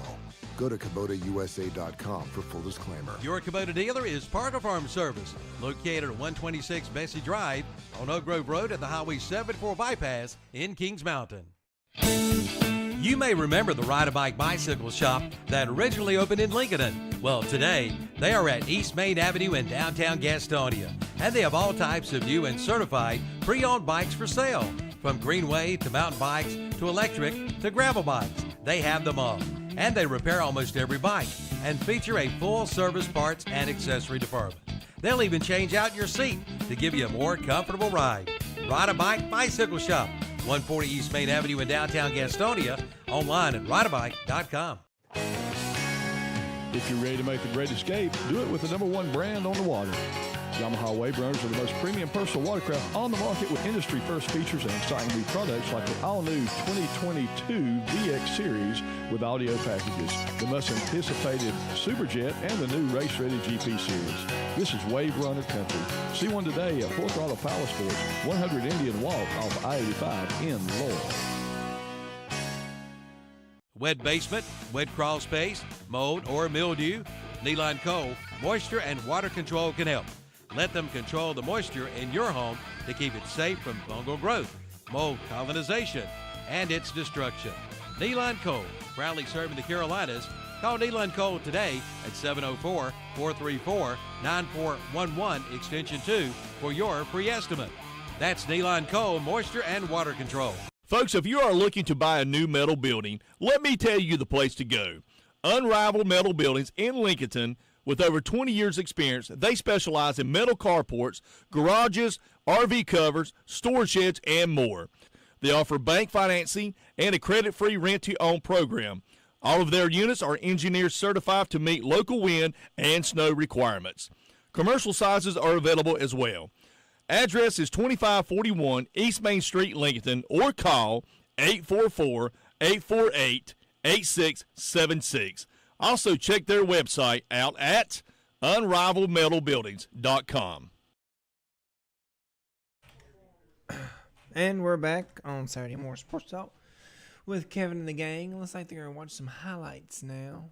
All right. Well, not highlights. They're what an old football game looks like. Well, this is football highlights. We're going to see if you guys can figure out what I'm watching. Can I mention one thing? Sure. Your dad, which is our owner, signs a lot of our checks, et cetera, and his wife and everything else, like Kevin does. But he put out here the original ACC team should all pull out of their current conferences and reform the ACC. Duke, State, Carolina, Clemson, Maryland, and Virginia is what he had to say about what should happen. Well, not if they don't want any money. This is two 50-yard field goals. Y'all know who that is kicking? John Daly. John Daly. See that mullet from 50 yards Straight away. on, not soccer style, booming 50-yard kicks through the uprights. Tom, you impressed? It is pretty impressive. Lefty. He sobered up enough to hit that field goal. He's left-footed, too. No part of that tweet said he was sober. This is 1992. He's I was drunk. getting to say doing that in Denver. He's the year I was born. Yeah, it is weird. He is a right-handed golfer, and he's kicking left-handed. Left-footed, kicking left-handed. How many kickers do you see, those straight on? Terry. He's kicking left-handed. He's kicking left-handed. That's a heck of a kick. But, yeah, John Daly, 50-yard field goals. That's pretty good. Tom, what was your distance? Mine? Your max. Did you have a max? What was the longest one? I tried to kick like him straight on, but we had David Cooper was our PAT guy, and I don't think he missed a PAT all year. And then we had Brian Ritter. Now, Brian had a real kicker's leg. I mean, Brian could put it in the end zone. He could probably hit him from 45, 50 yards away. Terry, did you get an answer from that? So. All I'm doing is Tom keeps falling down the board here. That's all I'm getting out of this. Toledo. I mean, Tom, did you have a distance? What was your distance, Tom? While I was coming full circle, I was never given a chance to kick one in a game. So practice. How far was you kicking? Probably 30 yards. You do more than that's only from the 20. I was a punter, man. I'm telling you, wasn't good. I wasn't a kicker. I was thinking Pasco was kicking. Pasco was good. I'm just But you was a heck of a tackler. I was, but I'm just explaining. I'm just explaining that we had very good kickers, and there was no need for me to test my limits, Kevin. USA Today ranked the top 10 NFL stadiums, and Jerry World is not on it. Okay. How is M&T I'm just saying, Bank how Stadium? mad does that make Jerry? Something like that. When this stuff comes out. He just How spent all old is that money. Arrowhead Stadium? Maybe it's new ones. I mean, 50 years old. Maybe the new ones that come out, nobody's really giving them a chance. It's all these older I'm fields. guessing Lambeau Field, I don't care who you are. And I'm a Cowboy man. I do not care. That field's okay. It's up there in Washington, way up on outside where people are almost out of the United States. Called the Pacific Northwest. Yeah, Jerry. but it's almost out of the United States. But if you go to Lambeau Field, you can't have no more pride-driven team than Green Bay. Their people own it.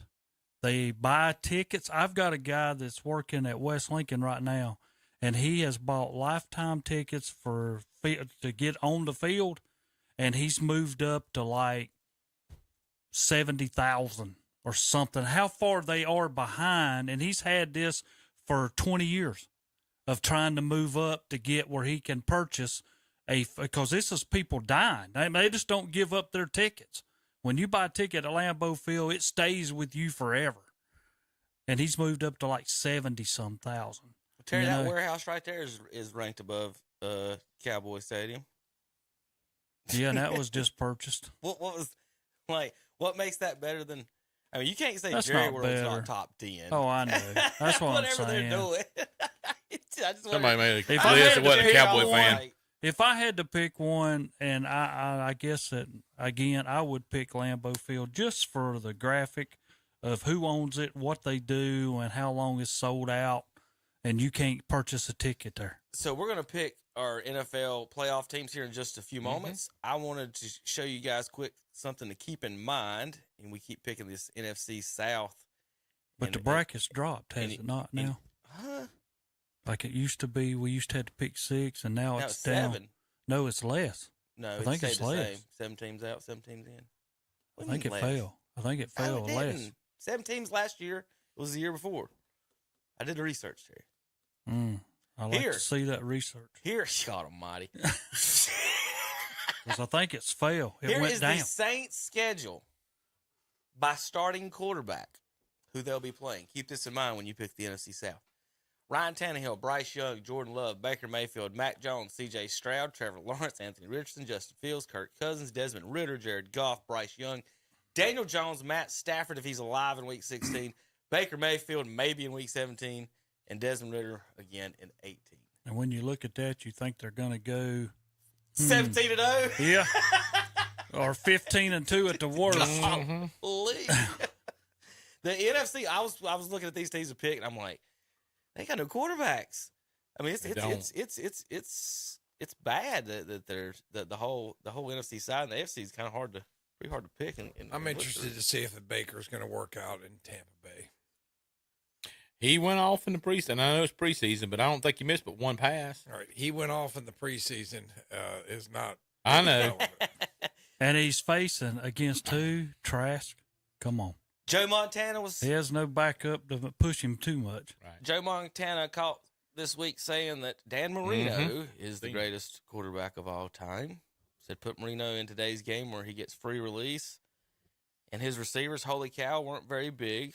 Now these guys are 6'4" and 6'5". I think Marino is probably one of the most unsung heroes of the game. People don't talk enough about him or realize the numbers that he put up during the times that he put them up. Montana says Mahomes has the potential to maybe pass Marino ever. Things he does is able to do are so different than what anybody else does out there. So Marino paid today in the pass-happy offenses today. Be they were pretty pass-happy down in Miami, but they were pass-happy before it was cool. Well, my whole deal is when I think of NFL quarterbacks, I think of Russell Wilson. When you take Lockett and you take I'm just saying. Shut up, Tom. But when you take Lockett and you take Metcalf away from Russell Wilson, look what happened. Is that who you think of, Kevin? You think of NFL quarterbacks? Russell Wilson. I think of Chris Winkie. I'm just saying, I don't want to say that. I don't see where he's going. No, that's what I'm saying. Go ahead and finish so I can get another soundbite. Kevin said of wide receivers are more bigger, physical, and everything. Right. That's what I'm saying. When I think of quarterbacks, I think of Russell Wilson leaving Lockett and Metcalf and going to Denver and having nothing. Like Clayton and Duper weren't really big. You know, they were good. They were good. They weren't really big, though. I remember they called them the Marx Brothers. They had a pretty good team down there. But you know what? No championship. That's why Dan Marino's not as That's it. He come out. If he would have had a championship. Was it 85? 85? He went to one Super Bowl, and that was it. And then I think they got beat 14-0 in that Super Bowl. It wasn't 85 because that was the Bears. Bears was 85. It must have been 84. Bears were really good. But the Dolphins beat the Bears in 85. Yeah, that's right. They come back. They lost in 84. Yeah, I remember it was a Monday night game. And the Dolphins choked in the playoffs. They choked in it to the Patriots. Yep. So yeah, you just people. I don't think the people realize that if you look and see some of the video of him playing, then the wide receivers coming out of a 3-point stance. Sometimes it would be him throwing in the spread. You wouldn't. I mean, people want to know what it's like. It's like Aaron Rodgers or any of the rest. He did have that really quick release. I remember super that. Cannon, but anyway. All right, let's pick some teams. I just thought it was interesting. But people forget it used to be Montana and Marino was kind of the debate. It was Marino was so good that they looked past those 4 championships because they were like, well, if Marino had Jerry Rice and Roger Craig and Charles Haley and that defense that they had in San Francisco.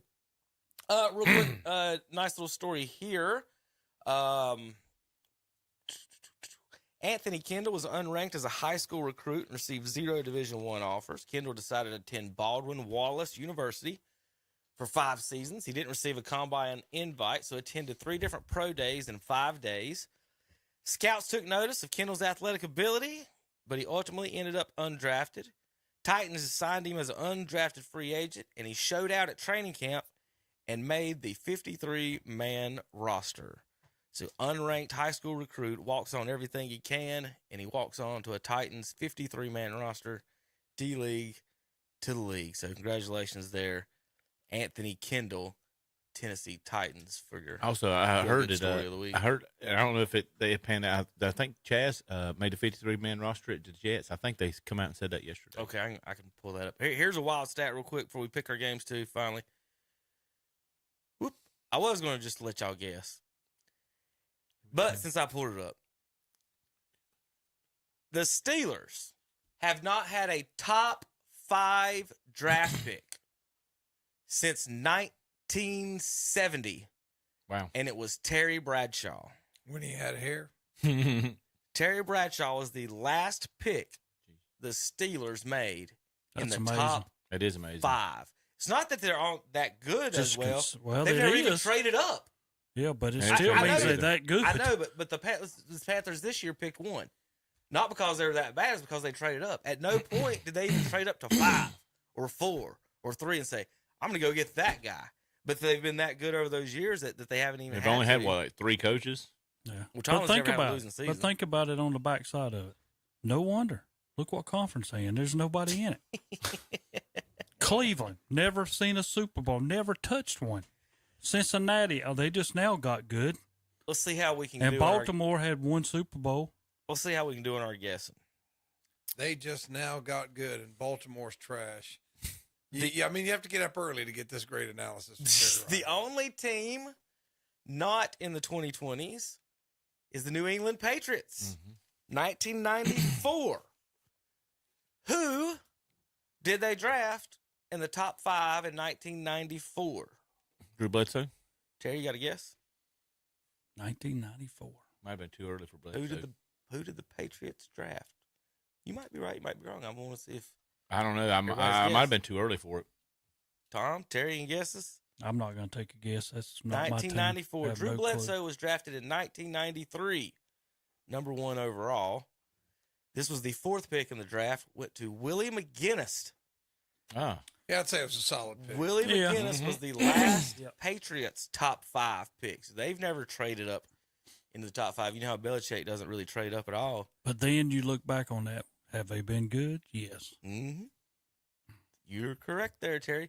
So there's your quick, fun little news and notes there for your top. You haven't had a top 5 pick.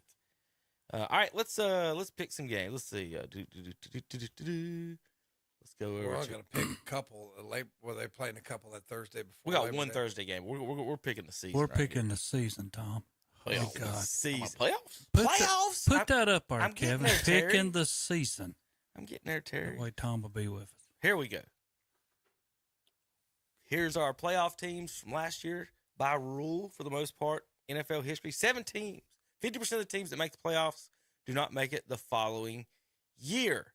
So my rule, we do like to do this for the season. The guys and I have to take 7 teams out and put 7 teams new in. That means 50% of the whole. It could be you take all NFC teams could stay in and take out everybody in the AFC. It doesn't matter the number. It's 5-2, 4-3, however you want to do it.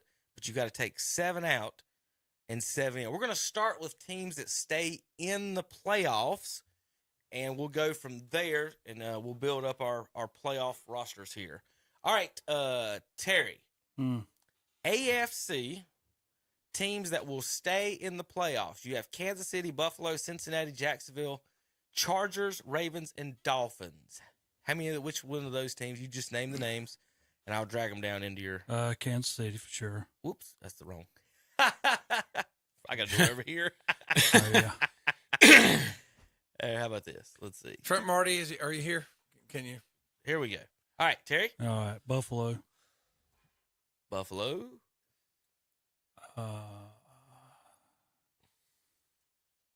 I don't want to pick Cincinnati. They won't be there. Cincinnati Jaguars, in or out? Out. Chargers, in or out? Out. Ravens, in or out? They'll be in. We'll go across the board on these if y'all want. Dolphins, Terry. No.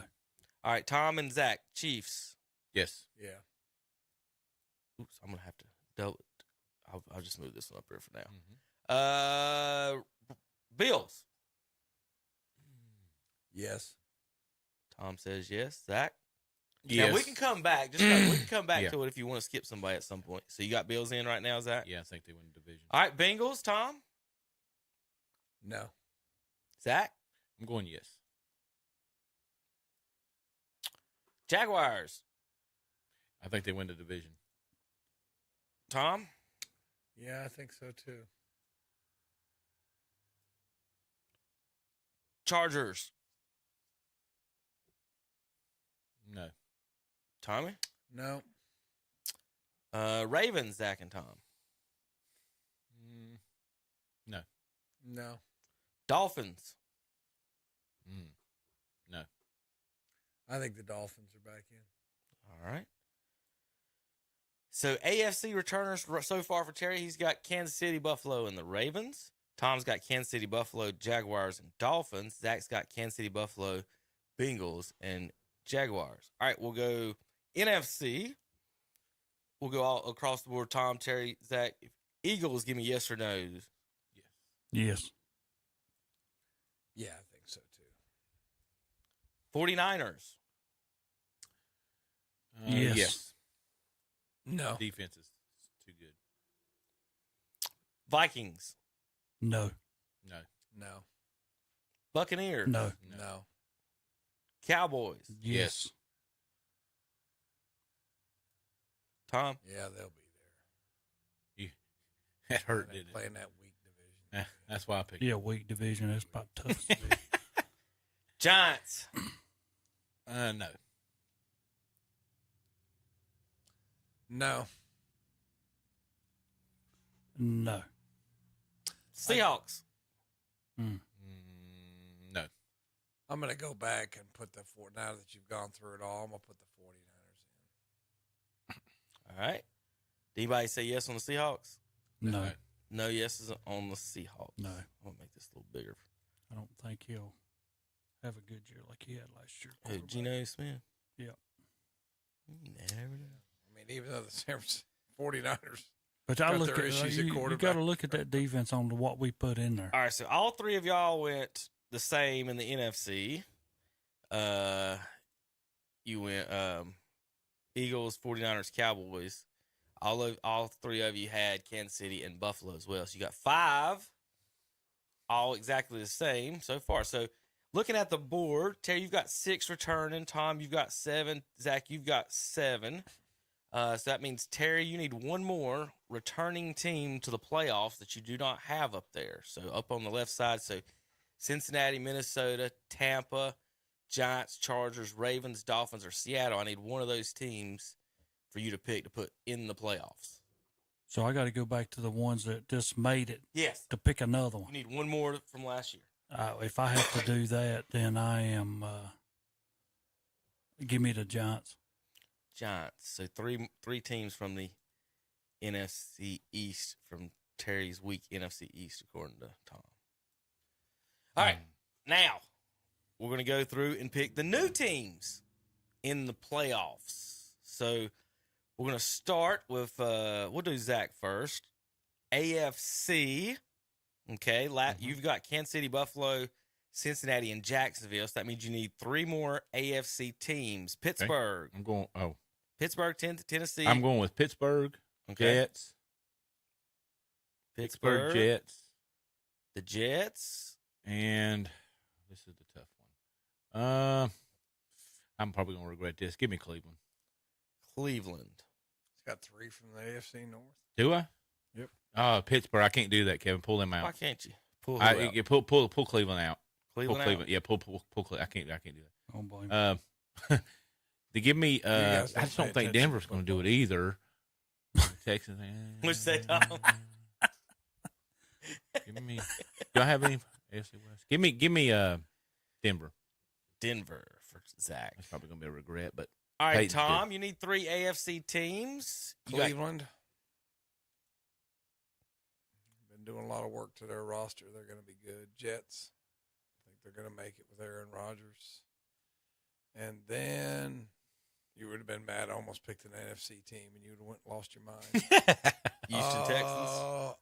No. Let's see. Have faith in your Ohio State boy. No. Here's my dark horse, the Raiders. Yeah, that's not a bad pick, I don't think. That's terrible. That's terrible. They had a good team last year. Garoppolo's coming in. I don't think it's a big. It's outside the diameter. He's the oddball out. Oh, Terry. AFC, you've got Kansas City, Buffalo, and Baltimore in. That means you get 4 new AFC teams. Who you got? The Raiders were the tail space at the end. Pittsburgh's in. Steelers.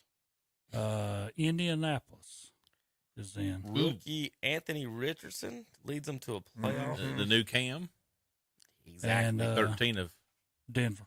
13 of 35 throwing. He looks like Cam Newton besides the cross-dressing. He's got everything else down right now. Cam got that later in his career.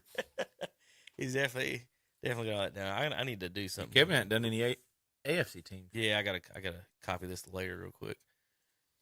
Do something fancy over here on the interweb. We'll do Kansas City's definitely down in there. Yeah, the AFC was really tough for me. Buffalo. Do I want them again? They got a lot of inside turmoil, it sounds like, in Buffalo. Well, I'm definitely taking the Chargers. I'm doing Browns. Probably Steelers. That second place in the AFC West is the one that kind of throws you off. Like, Chiefs are probably going to win it. You don't know if the Raiders are going to be second. Chargers, Denver, they all could. Well, didn't Clowney end up in Tennessee? I like trying he just to got signed the other day. Yeah, I like trying to pick the best quarterbacks if I can. Because like C.J. Stroud, not going to pick Mac Jones, and are they going to be good? I'd rather go with Russell Wilson and Sean Payton than Mac Jones and Belichick. That's why I went with. Who's the quarterback? Garoppolo's in Oakland. If he can stay healthy. So basically, I'm looking at Garoppolo, Russell Wilson, or Lamar Jackson as the 4th team in the AFC North. So I'm not going to go with that. So not going Tua. They might. Kevin's got 3 of the AFC. I do. I think guys too. I think I think all the teams in the AFC North are good. I know that's why I had it the way I did, but it's not. It's not going to happen though. So I'm looking at either Denver or Miami, and I'm not picking. That's why I went ahead and did what I did because I just can't have 3 from the AFC North. I'm going to pick Denver because when I think of NFL quarterback, I think of Russell Wilson. Yeah. So I'm going to go with the Broncos. Russell Wilson is pretty good. I'll get he is. I just didn't think those were the words. We were thinking all time. When I think of NFL quarterback, I think of Russell Wilson. All right, NFC. So Terry's got Eagle. Who got champion of the East, Terry? Dallas. Okay, let me switch this for you. I know that's where we were going to go. Is that because Trey Lance is going to lead them? Terry, who is the champion of the AFC North? Yeah, that's a toughie. You did not put Minnesota in, so it's either Detroit. Yeah, I'm going to go with that. Detroit. I'm with you on that. Or Chicago. Detroit. I think they picked the right coach for that team. Yeah, me too. Detroit. I really hope they do make it. I'll say my. I really hope they do make it. Terry, who wins the NFC South? Ooh, this is terrible. New Orleans. And then you got one more wild card team between Panthers, Cardinals, Packers, Rams, Bears, Falcons, Redskins. The Rams. They'll bounce back. Had a bad year, but they'll bounce back. Had a lot of injuries. Tommy, AFC North champion. NFC North? I mean, NFC North champion. NFC North champion. Bears, Lions, or Packers? I'm going to go with Detroit. I think they're up and coming, too. I agree. Zach, you going Lions? Yep. NFC South, Tom. Saints. Especially after seeing who they're playing against quarterback-wise. That was pretty convincing to me. Zach, NFC South champion. Panthers. I picked them early. I'm going to pick them again. Panthers for Zach. Nothing wrong with that. Did you say nothing wrong or everything wrong? Nothing wrong with that. Okay. Yeah. You mispronounced everything. Gotcha. Zach, the Panthers aren't going to make the playoffs. They'll at least make the wild card. Zach, they're not. Y'all picked them to win. Y'all picked them to win 10 games. But every time I keep thinking about their quarterback and watching him play, they keep falling. Zach, they're not going to make the playoffs. He might get hurt. Here's the thing about the NFC. I'm looking like now 8 and 9. NFC has like 3 or 4 good quarterbacks, and everybody else is sorry. What if he gets hurt? AFC's got like 9 good quarterbacks, and then everybody else. What if he gets hurt and Dalton comes in? All I know, Dallas got 3 good ones. Same thing. Dallas got 3 good ones. Yeah, Trey Lance, he's been a stud. He just needs opportunity. He don't get opportunity out in San Francisco. Yeah, he didn't get opportunity because he didn't earn it. Sucks an egg. Tom didn't have an opportunity to play linebacker for the Panthers either. Well, Tom didn't get an opportunity. Jeez, wonder why. Can I pick now? Yeah, Tom and Zach, whenever you're ready for your wild card teams, we'll add them in. I think I'm gonna put the Rams in. I think they're gonna have they've got talent and they're gonna bounce back a little bit. You're learning, Tom. And then here's my against the grain pick. Against the grain. The Chicago Bears. I'm going with the against the grain. Going against the grain. I'm going with the Saints. Fields breakout. I'm going with the Saints and the Redskins. Redskins, if their coach would have known what position they were in last year, they might have made the playoffs. Is Rivera still there? Yeah. They didn't fire him? He said this week, if I knew that Sam Howell was as good as he was, he said, I'd put him in earlier. He's awful. Like, Ron Rivera. How do you say that? You're not watching your quarterbacks? He don't know what he didn't know when the playoffs was. He didn't know what Carolina neither. He didn't know. He don't know anything. it just blows my mind. He don't know anything. Who'd Kevin pick? It's almost as bad as Donovan. My numbers here. It's almost as bad as Donovan McNabb not knowing you could tie in the NFL. Eagles, 49ers, Vikings, and Cowboys were all back. Then I had Kansas City, Chargers back, Bengals back, and that's it, correct? So that's 7. Okay, so I got to pick somebody in this garbage heap of NFC teams to make the playoffs. Arizona's going to win 0 games. Yep. The Bears are going to win 2 games. Packers are going to win 4. The Falcons 4. The Redskins are sitting there. That's the only team I can pick. I know. That's why I did what I did. Baker Mayfield. I can't. I've already exhausted my 7 picks from last year. They made it last year. That's right. I can't go Baker Mayfield. I got to pick one of these scrubs. Oh, Lordy. Isn't that awful? Well, you got one that Tom. He says Chicago. Like that's a dream. They got a weak schedule. They won 3 games last year. They got a weak schedule. That's a great dream schedule. They got Justin Fields, who's getting ready for a breakout year. That's the worst thing Justin about him. Fields. He come from where? The Buckeyes. Just don't be jealous. I might have to take an AFC team back out and put and redo. Who did I have? you had those 3 in the AFC North. The 4. I might have to take the Cowboys out. That is the dumbest thing you'd ever do in your Cowboys life. or 49ers.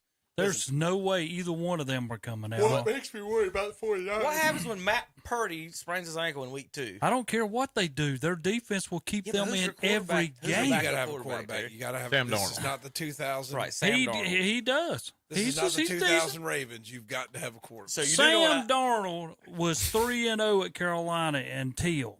Okay, that's all you had to do. And now we're going Washington. Holy mackerel. I don't think that's a bad pick. I really don't. They are dead last. Somebody is going to surprise you. Somebody's going to surprise. Somebody's going to surprise you. Washington won 7 games last year, or 8 or something like that. But the rest of them are terrible. Washington will be last again. They're saying Jordan Love for the Packers is not really a starting quarterback in the NFL. It's bad. Did you see what the Cardinals did? They practiced Colt McCoy all postseason, and then they fired him before the season and brought in Josh Dobbs, who has no idea anyone in the room, the playbook. Right. This is the most tankety tank you've ever seen in your life for anyone. So what is wrong with Kyler Murray? He ACL, wasn't it? He's on the pup list. Didn't he tear his little ACL? He's out for the season. He's on the pup list. Yeah, he tore his little ACL. Physically unable to play. They put him for the first 4 games so far, but he'll wind up being on. See, but I've never understood the difference between the PUP and the injured reserve. Injured reserve, you're done for the year. How long has he been in the NFL? No, I think injured reserve, you have to go for at least so many weeks. There's a short one and a long one. I think pup is. It's like a 10. What was he on? Injured reserve. He's out for 4. Physically unable to play. Injured he's out for reserve first is like 4. a 10 or 12 week thing. Yeah, it's longer. Or whole season. So you can get another player. Yeah, My question is, how long has Murray been in the NFL? 2 or 3 years. I'm not sure. Don't know. He's been in there. He won't be there. He won't be there much. He's been on that pup list ever since he come in. Well, all right. So here's my thing. San Francisco. Listen, real quick question. San Francisco. Purdy goes down. How quick is that phone call to Tom Brady? Or is that he owns the Raiders now, though? It don't matter. Jordan did own the. Now, when we're thinking about what's happening here, New England is going into the season with only Mac Jones. They have no other quarterback. They put somebody behind him. Okay, there you go. I was getting ready to say, unless they pick somebody else. Yep, they did. That looked absolutely horrendous. But in seriousness, look at that. Tom Brady sitting here, and he wants to play. He wanted to go to San Francisco from the beginning. That's where he wanted to go when he left New England. They're sitting there with Matt Purdy and Sam Darnold. Well, San Francisco was going to call somebody last year if they Phillip Rivers. Yeah, Phillip Rivers. So that's fair. Yeah, Phillip Rivers was supposed to get the call on one of those teams last year and didn't get it. He come back. He's got like 12 kids. He added another one. He might. He did this fall He season. did. So he's coaching. All right, let's recap. Terry's got Dallas, San Francisco, Detroit, New Orleans as the champs. Wild card, Philadelphia, Giants, and Rams. Tom has Philadelphia, San Francisco, Detroit. So does Zach as the champs. NFC South, though, Tom has New Orleans. Zach has Carolina. Wild card teams, Tom and Zach both have Dallas. I do too. Tom's got Chicago and the Rams as wild card teams. Zach's got Redskins and Saints. I got Eagles, 49ers, and I can't believe none of y'all picked the 13-4 Vikings last year in this garbage NFC. Cook. So? That'll change everything. Ask Phillip Rivers about what a running back does for you. Well, I'll take the 13-4 Vikings over Justin Fields any day of the week. Well, I would too. I didn't pick neither one of them. So there you go. I got New Orleans in the South. I got the best quarterback in the division, and y'all saw that schedule earlier for their good defense. Cowboys, NFC, wild card, along with Redskins and Rams. AFC, we all had Kansas City. Y'all had Buffalo. I didn't have Buffalo. I took Buffalo. That's where I got mixed up in some of that. That's who I get them. How do you not have Buffalo? That's right. The helmet wasn't up there when I was picking them. There we go. Let me go back to Buffalo. Oh, now he's changing his pick, guys. Right. Already. Oh, yeah. The helmet wasn't there. I still don't think you can have as good as the AFC North will be. I don't think you can have three. Buffalo. You still got to have Buffalo. I don't think the Jets will win the division for them. I think Miami's going to be really good, but the Jets are starting 0-2. So I mean, 1-1. They'll be 0-2. Who? The Jets will be. Why is We'll that? be 1-1. They're Cowboys. They're going to beat the Cowboys. They're not going to beat Dallas in Dallas. Do you not know how to run software, Kevin? Well, I don't know which one I copied, sir. Let's see. Buffalo and Kansas City, we all have them. And then going from there out west, we all had Kansas City. And then Buffalo, that's the east. In the north. You took Cincinnati back out. Yeah. And put Buffalo in.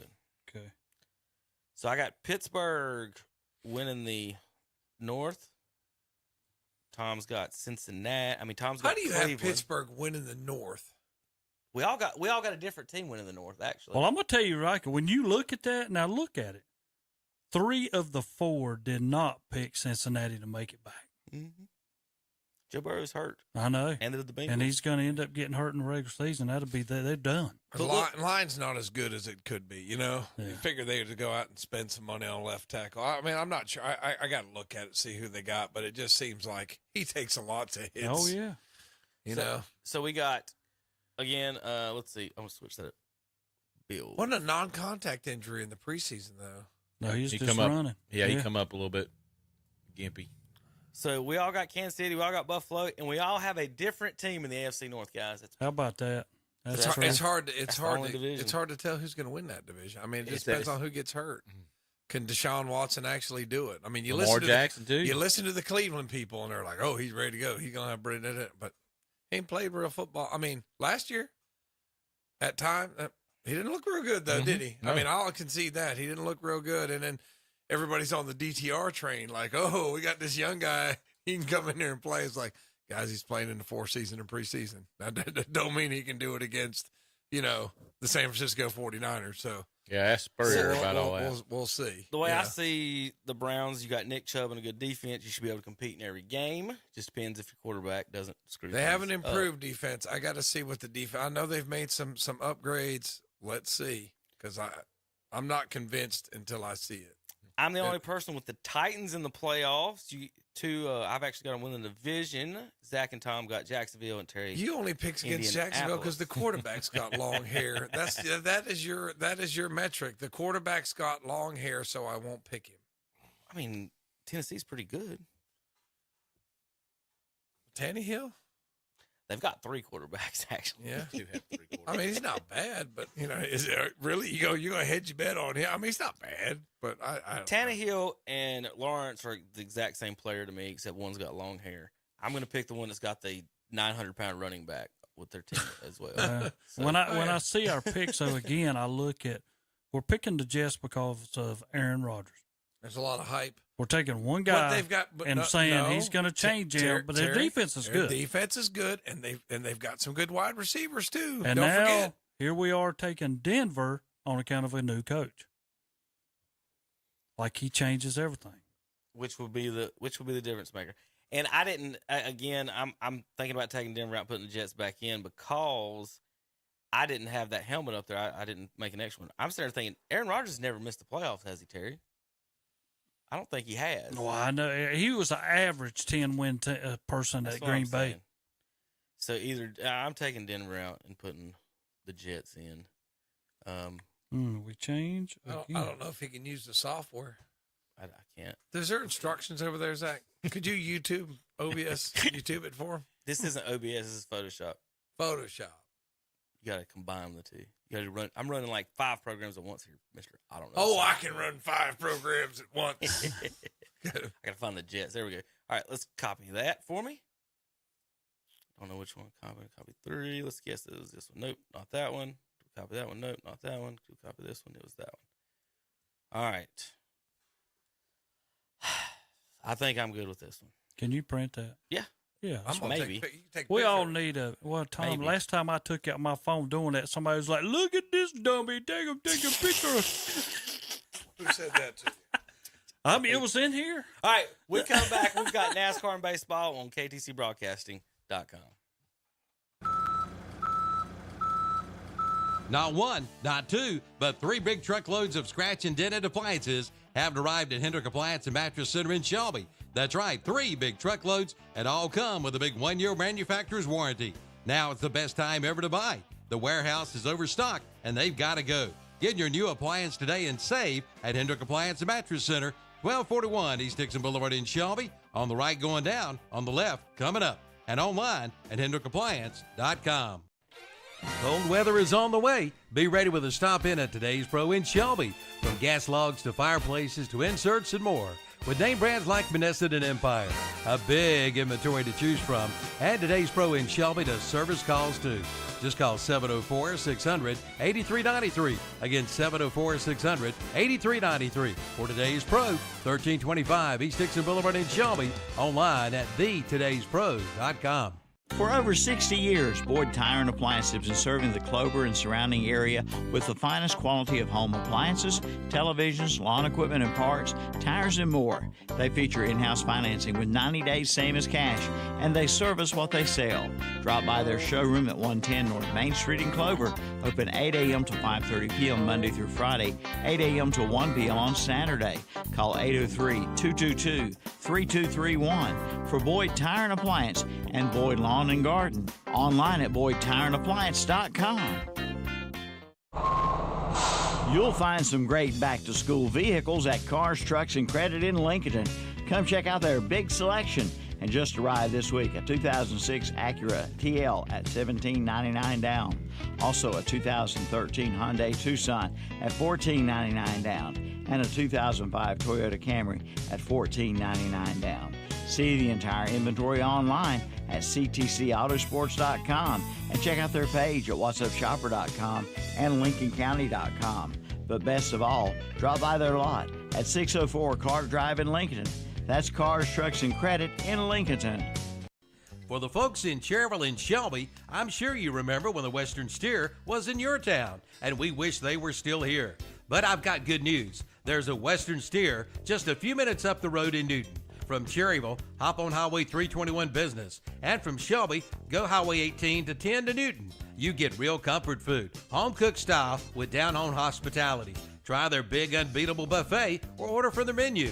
And they've got a party room for big groups. The Western Steer in Newton, 334 Southwest Boulevard in Newton at the Highway 10 and 321 Business intersection. Open Wednesday through Sunday. Built upon a solid foundation of cast iron and steel, the Kubota L Series is part of our under 100 horsepower tractor lineup rated #1 for reliability. They feature powerful Kubota diesel engines and easy operation. The durable Kubota L Series. Talk to your local Kubota dealer today to schedule a demo. Go to KubotaUSA.com for full disclaimer. Your Kubota dealer is Parker Farm Service, located at 126 Bessie Drive on Oak Grove Road at the Highway 74 bypass in Kings Mountain. And we're back on Saturday Morning Sports Talk. They're going to be talking, I think, if I remember correctly, they said baseball and NASCAR. You're on top of it, JP. Well. That's right. You're doing well, JP. Tom, I mentioned last week, I talked a little golf, and I was talking about the guy who's got this is the #1 player in the world as far as look at that everything but putting. Remember I said he could do everything but putt. Watch this swing. He does that every shot. And got a little Happy Gilmore. And then you talk and you go, that is not taught. I'll put it that way.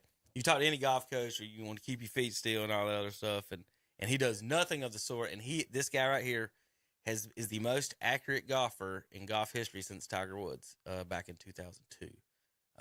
Hit the most greens in regulation, got the most strokes gained to green from fairways, and that's what I was talking about, Tom. It's just crazy. They call it, his name's Schauffele. They call it the Schauffele Shuffle. So don't watch that, kids. Again, it's all Terry. It's almost like hitting. He's like a contact hitter. It's like Ichiro Tony going in watching this. You don't worry about what it looks like with like Ichiro. He worries about, he made contact and hit it straight. So anyway, I thought that was a little interesting from Scheffler, the Scheffler ship. Congratulations to Hoffman. Victor for his Hovland. his $18 million. All right, we're going to do a little baseball and finish up with some NASCAR. Baseball, I'm just going to kind of flip through. I got a bunch of fun Twitter stuff here to kind of go through. This was the fight the other night. Did you guys see this? Between the Yankees and Rays. I think it was Yankees and Rays. And the best part of the fight, Zach, was, I don't know which player, Tommy Cale coming out from out in the clubhouse. He was late, guys, and this is him coming out on the field for the fight. Whoop! Somebody tripped up the step. Somebody tripped up the step. He straight rolled on. Everybody's out there fighting. He's trying to catch up. Here he comes. Tom, Noah Syndergaard got DFA'd, and this is his response on Twitter. Cleveland sucks anyway. LOL. What a guy. Y'all going to sign him back, put him in the Hall of Fame? Oh, God. Have you ever seen an umpire get ejected? Yeah, I saw this. Tom, did you see this? No. Yeah. And Tucker Nathans was just ejected by Warren Nicholson. Now he'll get his money's worth. TJ Stanton sprinted down from the third base coaching box, getting in Nicholson's face. Now Reed Hoover trying to get Nicholson back from Nathans. They are going nose to nose here. TJ standing with his arms folded now. And now Nicholson just made contact with Nathans. And TJ is pulling Tucker out of the fray. And in all my years of watching baseball at every level imaginable, I have never seen an umpire ejected from a game. So the crew chief threw him out. Yeah. I guess. We don't know. I don't know the follow-up. We obviously don't know what was said and everything. Nathans. But yeah, there was a TJ little bit of argument between the guys. And I guess the other umpire asked him to leave. I don't know. Probably. Or maybe he may have even just said, I'm gone. We don't even know. We didn't see the other umpire go like, you're out of here. He may have just been like, I'm gone myself. So I don't know. I thought y'all think that. Here's a run differential since expansion in 1998. Braves are fourth, Yankees first, Dodgers second, Red Sox first, Braves fourth, Cardinals fifth, Cleveland seventh. Terry, you know where Kansas City's at? But probably the last or next to it. Dun dun dun dun dun dun dun dun dun dun dun dun dun dun dun. Hey, Oakland's making a tank too. Don't feel bad they're up at the top, but I bet they've been dropping like a rock.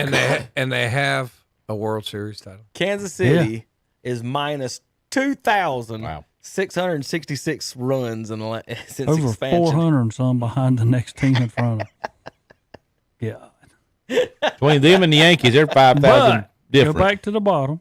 We got time. Go back to your I was getting ready to say, go back to the bottom and, like Tom said, name the teams in front of them who have a World Series. I don't know. Probably none of them. Well, everybody in front of them has won one. Yeah. Because y'all are last. Miami up there would be the next. All right, how about this? The only players with a 300 batting average over the last 8 seasons. That's Freddie Freeman and Charlie Blackmon. Just 2 players. Sad. In all of baseball in the last 8 years. And one of them's barely on 300. So Freddie Freeman is the only player in all of Major League Baseball in the last 8 years to be over 300 batting average. That's why the games are boring. Mm-hmm. Nobody hits. Here's the Angels opening day lineup. Ward injured, Trout injured, Ohtani torn UCL, Rendon injured, Renfroe released, Lamb released, Lingifo still there, Urshela injured, and LaHop only played 23 games. Angels management. So the UCL is not as bad as the ACL, correct? Well, ACL is your knee, UCL is your elbow. Elbow, okay. Right. Okay. Terry, what's this guy doing? Which cost them the play. Who covered, and then Jankowski. He thought he was throwing it ducks first under and the he throw ducked. by Alonso, which cost them the And play. he stepped out Who front covered, and then He must have threw it back to the pitcher, and the pitcher threw it to first. He ducked under an invisible throw. Yeah, the catcher come out instead of staying straight. Ducks under the throw by Alonso, which cost him the play. Think he got thrown out because he did that right there? He just didn't want to get hit. By Alonso, which He's in the running lane. I know. He's in the running lane. Here you go, Tom. Who's that? Albert Bell. Freddie Freeman came the third player in Major League history to hit 50 doubles and 25 home runs prior to the month of September. Now Freeman only needs 25 more home runs to catch Albert Bell, who hit 50-50 in a season. People don't hit anymore, man. Highest OPS all time, top 2 spots in the batting order. This year's Dodgers are number 1 all time, 987 over the 1999 Yankees, the 1903 Reds, and this year's 2023 Braves are 4th. So the Dodgers, the Braves, who have the 4th or 3rd best before this year, the 3rd best offense all time according to OPS, and the Dodgers are 80 points higher than that right now this season. So you Braves fans, it might be who you need to watch out for. So every Braves game I listen to, they just hit, man. they can hit. Now they're the exception to me. They can just hit the ball. Hey, how about 1982? We'll play a little bit of this. Zach, keep that computer on. Texas Rangers had a hot pants night. Tom, were you there? I mean, Terry, were you there this night? No. Now, the interviews is what's priceless on this. These guys, the old radio guy. Look at them old uniforms. Those are awesome. So this is hot pants night, Texas Rangers, 1972. And they're going to start interviewing some of the ladies here in a minute, and it's awesome. 1972. Yeah, make you feel like you're, most attractive hot pants at Arlington Stadium tonight, and I thoroughly agree. It's quite an honor, right, Mona? Yes, sir. Did you have any idea that you might win when you came out tonight? No, I didn't even want to come. I thought it was going to rain. We had a lot of pretty girls here tonight, and you won out over all of them. How do you feel about it? Flabbergasted, to say the least, but I'm really excited about the whole thing. Miss Williams won the Hot Pants Award for the oldest contestant in the contest. Miss Williams, how old are you? 72. So you don't mind coming out showing your legs with the new fad in hot pants? I don't like it. My husband made me. How do you feel about it? I just can't believe it. I can't say anything. I'm thrilled. And he just stands there. How many numbers did old boy get that night? All right, here you go. Highlight: adult men's fast pitch softball. Used to play that back in the early 80s. All right, here's the play. This is just watch the catcher. The play is called "Catcher Gets Juked Out of His Equipment." The announcers are funny. Change up on the ground. They're going to come home. Brad Ezekiel scrambling, and he'll dive back safely. Looked to be absolutely a for sure out. So we know he can hit and showed great intelligence to avoid the tag. Whoop. Look how close he is to the plate, and now just that pump fake there, but he literally took Derek Arseny down to his knees with that little pump fake.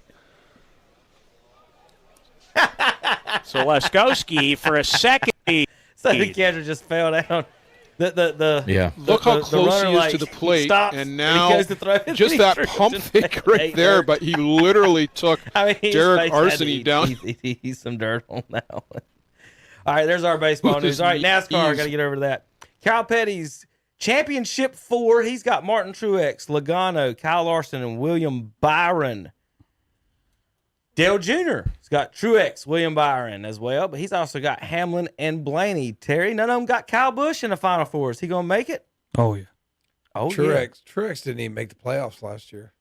He's the champion this year. Correct. He did not. Of regular season. Terry, you got anybody else that might be in it?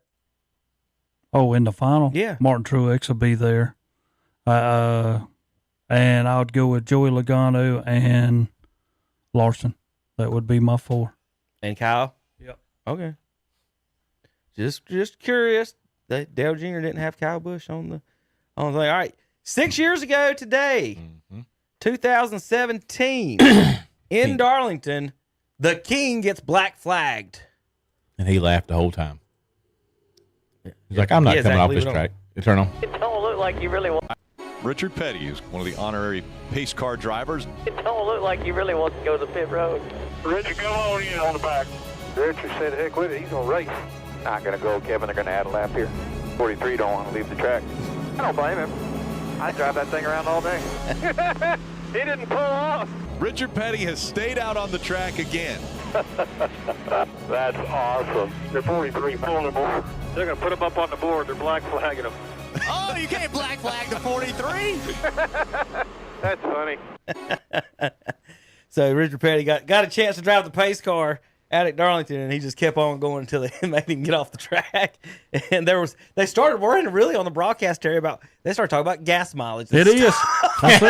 He's going to affect the race, guys. He's for the gas mileage. It wasn't all like it affected that much. Did you see we're in this a red week? flag condition. All right, so Terry, your comments. So Daytona this week, to make the championship. Do you think that NASCAR should have done anything or stopped what Brad Keselowski was doing in the red flag laps? They call the red flag, which is cars aren't supposed to move. Keselowski has what he thinks, and it's showing up on their stuff that they have. He's got smoke in his cockpit, and his sensors are saying there's a fire. Keselowski starts driving around in circles to put the fire out. Well, you're not supposed to move your car at all during a red flag. If you do, you're supposed to at least go, I think, maybe to the back of the field. So Keselowski ends up pushing the winning car to the win, which ultimately totally affects the playoffs. If Keselowski's penalized there, like a lot of the teams are saying he should have been, he's not there to push Buescher to the win, Terry. So, did NASCAR get it right by letting him put the fire out / stay in his spot, or should he have been put to the back because that actually did change the race because he pushed the winner to the race? I think he had a couple of options. He could have either got out and let his car burn up, which he'd have been done either way. Don't you think he should be able to save his car? But I do agree with him being able to do that, but he had to go to the back. I agree with every bit of that. I don't think anybody. I agree because I mean, you're not going to get out of your car. I mean, you can't move it, but are you going to get out of it and let it burn up? Right. So as a safety measure, do they let them? Like I said, you should put the fire out, right? But you go to the back, right? I mean, so it's that's simple. how you think. So that's basically the argument this week. Yeah. On everything was, should Brad have been sent to the back? This is some in-car. This is his car video of it, and him just driving in circles. If I can find a video of the other ones, and all the other drivers were commenting and laughing at him driving in circles. But that's him trying to put it out, and I just what you thought about Terry? I mean, did it affect the championship? Did it not? Oh, it did. It did, because that's Chris, and he'll tell you right off because he's the one that pushed him out front. And what did it do? Everything was great for Bubba Wallace because he made it on account of that. So I'm still trying to find. I want to see them laughing at him. That was the funny part. Was the other drivers? There's a video clip somewhere, and they're all sitting there watching. Like, what's Brad doing? Well, I know Chase somebody's Elliott. like, is he racing super midgets? Yeah, I know for a lot of people, Chase Elliott's not involved now. I mean, it'll be the first time in 7 years that he's not part of it. Wow. Here's Elliott Sadler's comments. Obviously we're under red flag conditions, and our pace car driver, when he was making laps there, and he had noticed that the six, there was smoke coming out of it. I don't know that we actually ever witnessed any actual fire, but there was smoke. Brad, you got to give Brad a lot of credit there and creativity there. So he just starts doing circles, and we look up from the tower. It's like, what is going on? And as that all unfolded, you think about, okay, what is there a penalty there? And you think, well, he's not advancing his position. And all in all, I just give Brad a lot of credit. And as we sat there in the tower, it's like, no, there's no penalty there. He hasn't advanced his position. Obviously, he was completely away from the incident where we had safety vehicles cleaning up and attending to drivers.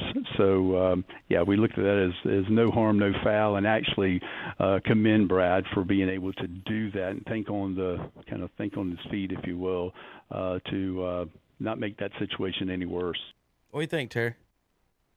Still should be put to the back? I think he should have been put to the back. Okay. I mean, that's just my opinion. I mean, that is the rules, and the fact that it affected the outcome of the race. Real quick, I did find the clip on the drivers. Let's see how they sounded out. Brad's on fire. Oh, that's interesting. His buns got too hot. I mean, that is kind of comical right there. What are you doing? Brad's just making circles back here, like just driving around in circles, literally. Donuts without the cool factor. I've never seen this before. The 6 looks like my dog when he has the zoomies. Looks like when someone falls off a jet ski and it just kind of goes on its own. I don't know what that 6 is doing. They said he might be on fire. Got his own little race going on. Out here cutting laps on the old short track. Look, you can see him in the background going circles. To make a great Instagram story post. People would love it. It's starting to get fire in here. Get moving to get some air out of here. That's 10-4, Brad. It says we're on fire. Where? Trying to put it out. Use your binoculars if you can. Let's see if it's still on fire. I think it's out. I don't see anything, Brad. You look okay. It smells really bad in here, but I think it's out. What the hell was Brad doing? Brad's on fire. Oh, Brad's on fire. Brad's on fire. All right, guys. Let's see if I got any more tweets before we get out of here. Any news, comments, Terry? You want to talk about your Cow Patty Bingo for a second? No, it's coming up. 5th annual Cow Patty Bingo, Saturday, September 7th, 2023. 10 o'clock to 5 at the Ike Sane Corral. And don't forget, rodeo put on by Burns High School will be September 16th at the Cleveland County Fairgrounds. Contact Amanda Morris if you need more information about that. Gambling conspiracy of the week, Tom. Terry, what's happening here? Now, watch this. The team that gets the rebound is down 5 with 15 seconds to go. The team with the ball is down 5 with 15 seconds to go, and watch what they do. Well, there's no fast break. Drill it up. Drill it up.